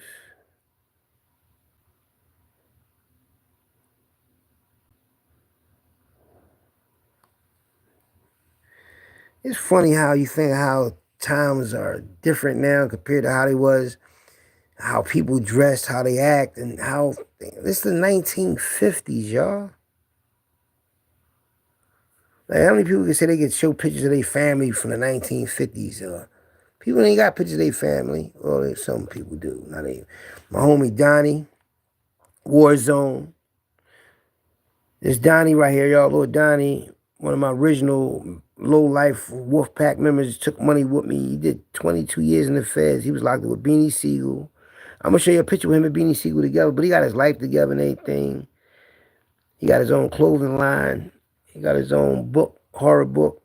But on the internet, you can look him up under Donnie Warzone _22. Donnie Warzone _22.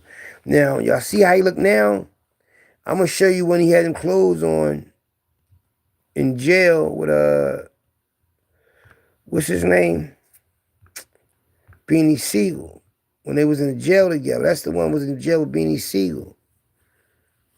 Look at him with Beanie Siegel. Look at this with him and Beanie Siegel. Hold up. What page is that? Memories. Hold on, man. That's one nail on this boy from the deli. 50-second warrant. I'm trying to look for that picture, though, where I just seen him on here. I just seen that collection.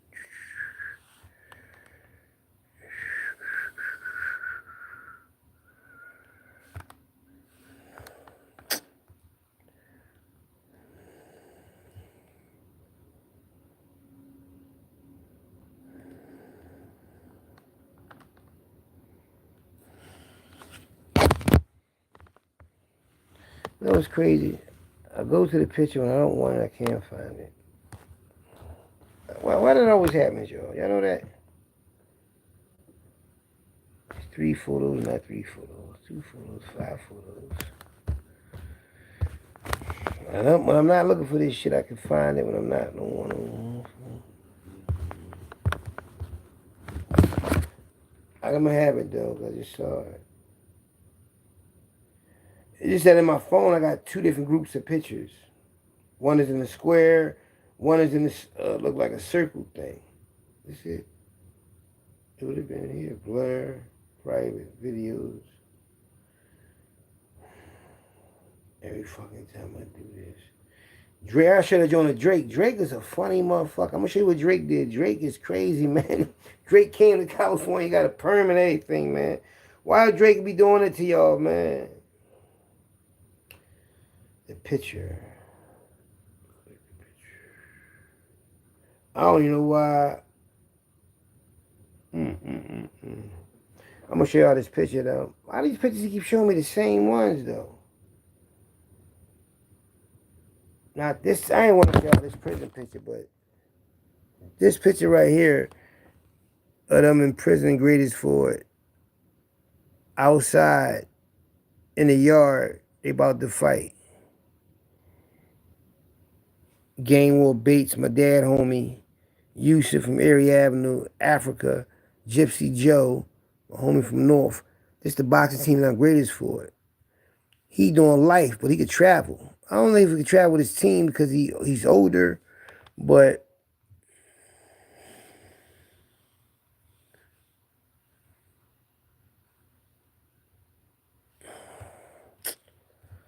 where that damn picture at, man? I showed y'all that picture too. Is it on here? Not on this picture.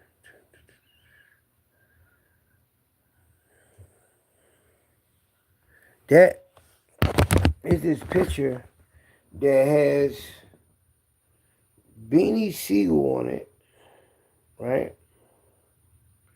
My homie Lord Donnie.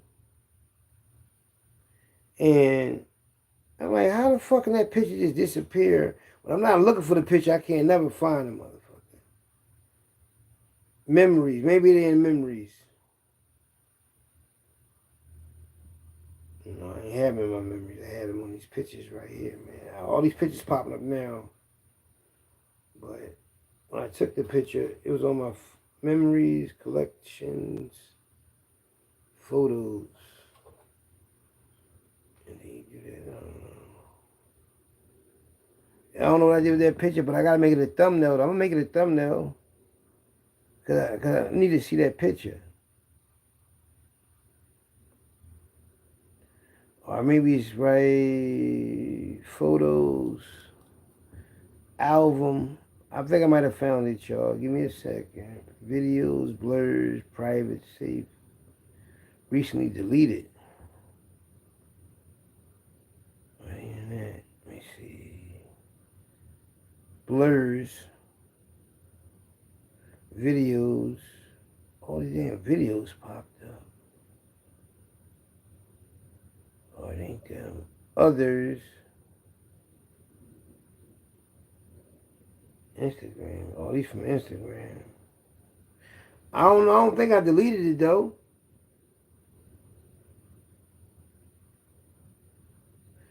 But the one that I had with the from there,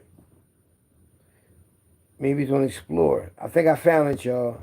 No, that's Explore. View all. No, they're not on here, man. don't know what I did with them. I hate when I can't find something because all my pictures that I have, right? All my pictures that I have is like somehow you can see them if you slide the thing over. What time is it? Been on here for 2 hours. Oh, all right. No, y'all. I'm glad y'all was on here with me today, and just know that the neighborhood I'm from is the neighborhood that try to take over the music game. And I'm not saying that in a bad way or a good way. I'm just saying, like, when they go at it, when my peoples go at the game, like when we go after something, like when we go after something we believe in, far as being a part of that life of the industry, just know we already come with the bag. Like anybody from Philly, from that part of North Philly, to get into any type of thing, whether it's sports, music, entertainment, just know that they're already coming with the money. They already got the money. They just trying to take over and be on top. We reach for the stars for real. We don't just try to be a good musician or a good football player. We try to get king of the castle. Go straight to the moon. You understand me?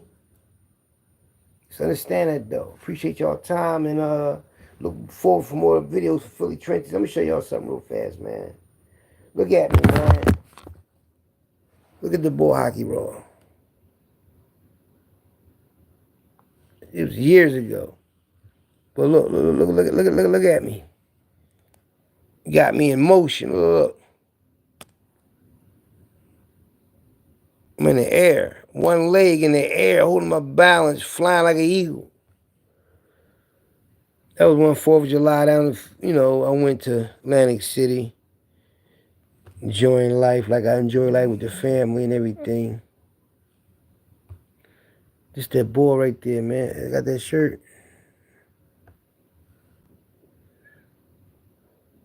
It's me, y'all. And I'm going to tell y'all something. There's only going to be one me. Look, this picture. This picture right here, right?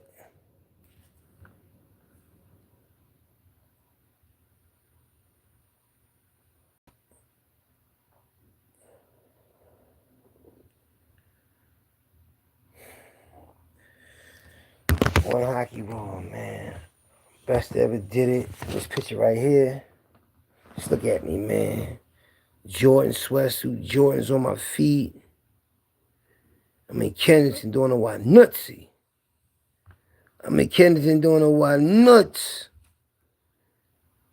Serious, man, in the trenches, baby. Then couldn't even put my hands in my pockets. Couldn't even put my hands in my pocket, little ass pockets. Yo. Hey, hey, listen, y'all. I ain't my own brag, but look.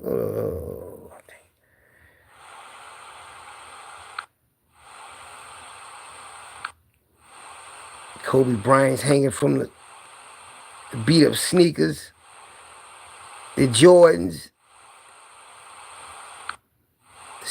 This is the trench, man. You understand me? This is why I did everything at, man, as far as that content, man. 4 years in the basement. That content. Philly Trenches, man. Through the Kobe's on the wall. Through the Kobe Bryant's up there. The Ralph Sampson Pumas. Jordans on the wall. Jordans everywhere.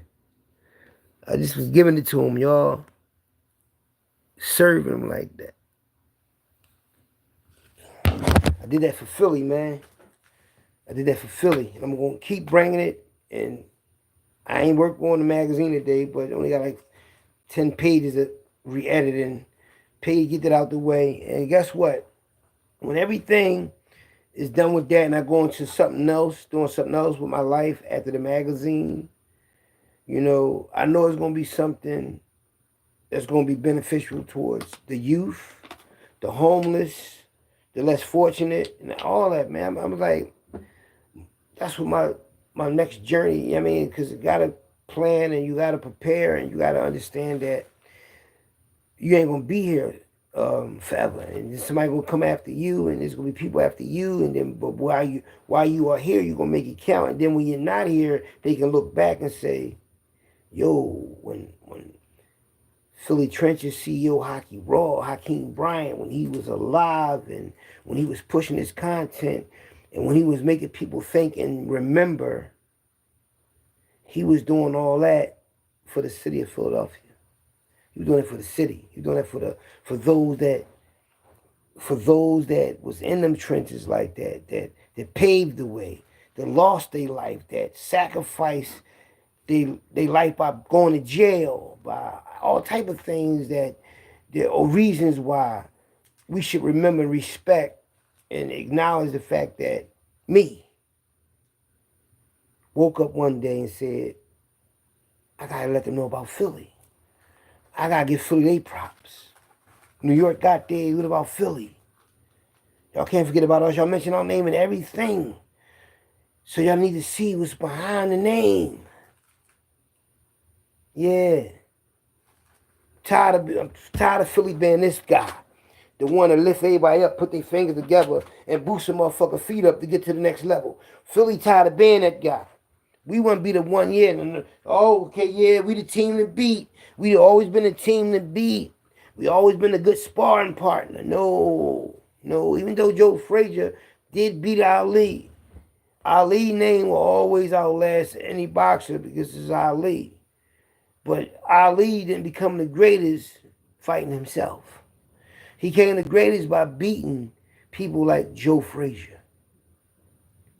You understand me? So now it's time for the Joe Fraziers, the underdog, to get the props, to get the yacht and all that. Don't forget. What y'all forgot? Yeah, Philly Trenches. Going to be like, damn. So my kids and their kids and my family, the future ones that I don't know yet, because my kids, and I'm going to have kids. They're like, that was our great-great-grandfather. I understand what he was doing. He was a strong man. Look how many people can wish they can talk or understand and know who their ancestors was. And I'm sitting here with this technology. I can talk to my great-great-grandkids and don't even have to meet them. Like right now, I can make videos and it'll go out to the world, right? And then 50, 60 years go down the line, my great-grandkids, whatever, if I ain't alive 100 years from now, they were like, that was our grandfather. He talking to us. Yeah, so when I do make something, and they be like, damn, he did just throw us a message. Yeah, so when this video get out there 100 years from now, to my great-great-grandkids, I love y'all. Great-great-grandnephews and nieces, I love y'all. You understand me? It's going to go over a lot of people's heads, but just think about how intelligent that is. The first one to think about doing that. Yeah. Someone else can probably come up with the idea, but I said it first. Talking to the future, you know what I mean? While you still here, you can talk to the future while you still here. You can make little videos to your future family members as to what to do and what not to do, or what happened or what didn't happen, what to believe and what not to believe. Yeah. That's what's going to be going on. That's what's going to happen when it comes to my family situation. They're like, well, damn. You understand me? Like, if I can get that right, think about it. If you can make up something as though you can send messages to the future, to your family while you still are here, because they're going to look at your content one day. Oh, he was this, he was that, but what did he? Oh, look, he talking to us. Yeah, so don't mess up that future money. Everything I'm doing now is for the future of my DNA. So when this thing, I'm in the baby stage of this, like I'm building a bridge. But 100 years from now, people are going to be crossing that bridge. You feel what I'm saying? So everything I'm building now, the generational wealth, they're going to look back and say, damn, look how he built this for us. And he ain't even here, but he did it for us. That's what a lot of white people do. They build their generational wealth for their kids that they don't even have yet. The kids. And that's what the mother dudes think they on top of the game. They gonna be doing. But guess what? The advantage that I have over other people that already have kids that's grown, that have kids that's teenagers. So I have a granddaughter that's 14. I have a daughter that's 14. Yeah, I have a daughter that's 14. I have two daughters that's 14. And I have a granddaughter that's about to turn, I think, 15. See what I mean? So it's crazy, right? Yeah. So sometimes, how is that possible? Well, I had a daughter when I was very young, right? And then she had a daughter when she was 17. But that was '09. So if I had a daughter after that, or in between that time, then I don't know my daughter out there. She down south, she meets somebody, she get pregnant by him, and at the same time, I got somebody pregnant. Yeah, yeah, Mecca, my daughter Mecca, and my oldest granddaughter, they the same age, damn near, 14, 15. You know what I mean? So that's how that went down. Yup, my first grandbaby. You know something? My first grandchild's a daughter. It's a daughter. It's a girl. So I mean, so everything I do, and one day they going to understand, like, Dad, Grandpa, because I don't live down south, so I can't see him, talk to him. You can talk to him, but as far as like being there physically, it used to bother me a lot that I wasn't like physically there for my children or my grandkids, because they live in different parts of the world. But I said to myself, I'm gonna make all that up by being there for my future kids, by doing what I'm doing now, which is generational wealth. So what I'm doing, how I'm doing it, they're gonna look back and say, "Damn, man, he was smart to do that. He didn't know us. He knew he wasn't gonna meet us, but he prepared for us. Prepare for yours. How you gonna prepare? You prepare for your life insurance, right? My life insurance paid off. I got last in my life insurance. I had a 20-year-old policy that was up like 5 years ago, 4 years ago. I lived out my life insurance policy. So now I got to get a couple of more life insurance policies. I might live out two more. Yeah, I probably can live out if I put in for 20,000. If I put in for one for 10,000. One for 10, well 20,000. Another 20,000. Put in for 20,000. Boom, right, and I'll outlive it. Them proceeds or whatever go to whoever it goes to, my family, whatever, or I don't know. So you can make small investments like that. You can make, but invest, save. Don't be afraid to save your money, even though it's hard to save money when you got family, because you always need money to pay bills. You always need money to eat, so it's really hard to save when food prices are sky high and you got to eat every day anyway. But let me tell you something which you don't know. It takes a 24-hour period for one full course meal to get fully digested down in your body and out of your system. Like far as if you eat breakfast, lunch, or dinner, right? They say you're supposed to eat 3 times a day, right? Yeah, but it all depends how much you eat too. Now, if one full course meal takes 24 hours to go through your body, so you want one meal to go through your body at one time, not having 3 meals take a few days to go through your body. You mess your body up like that. That's how a lot of people get all that excess weight on them and all that. So the thing is to eat one full course meal, but just one in 24 hours, so it can get processed right through your body, so you won't have no bad problems in the future with your body and everything. Because whatever you put in your body is going to affect how your body is as far as your conditions of your body. Whether you're in pain, whether you're good, whether you're bad, and all that. So the reason why I'm telling you all that, because people don't talk about this. Stuff that we need to talk about, we don't. And that's the stomach. That's how we survive. The bacterias and all that stuff and everything that it's in your stomach that make your stomach a stomach, your intestines and all that.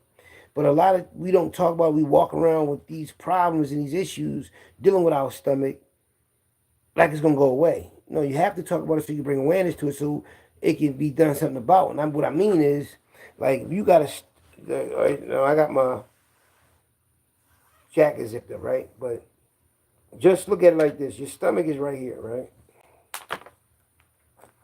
I want to show you this. Your stomach is right here. Everything under here, in between here, is like your large and small intestines, right? If your stomach is up here and everything in here is large and small intestines, if your stomach is out, if it's out here, that's your intestines blowed up because your stomach is right here. Say if this is the size of your stomach completely.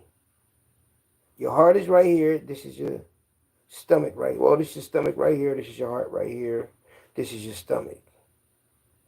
If your shit is all up, that means you got all that dumb shit inside your intestines that you got to get out. You know? So, all that excess weight and shit be sitting there. All in your legs, all in your arms, all in your back. All that fluid. All that excess weight that's on your body that you don't even know. It's fucking your mood swinger. I mean, your mood are fucking you up. And once you get all that shit drained out of your body, it's going to feel like you just took a whole ass, all this extra excess off your body. Like, man, I can't believe that shit was hurting my back like that. And then your legs and all that. But people don't know. That's all that excess shit in your body that you got to flush out of your body. And then by being in it so long, it's bacteria and all that shit. That's where you got to take penicillin to clean inside out and all that side of shit that a human body goes to. And I can just look at it and see if a person like is going through that. Because your stomach shouldn't be but right here on top, and it's right here, not all out here. That ain't your stomach, that's your intestines blowed up. And if your intestines is blowed up like that, that means you got something all in it that's fucking it up, and then you need to get that shit out of there, or you can have bad health issues. And you probably have bad issues because you're going through that. You have issues anyway. So you get that out of you and you get that off you, and you're like, how is this happening? The food you eat. Yeah. You know what I mean? What do you say? I'm about to end this though. All right, y'all. Make sure y'all check me out later on.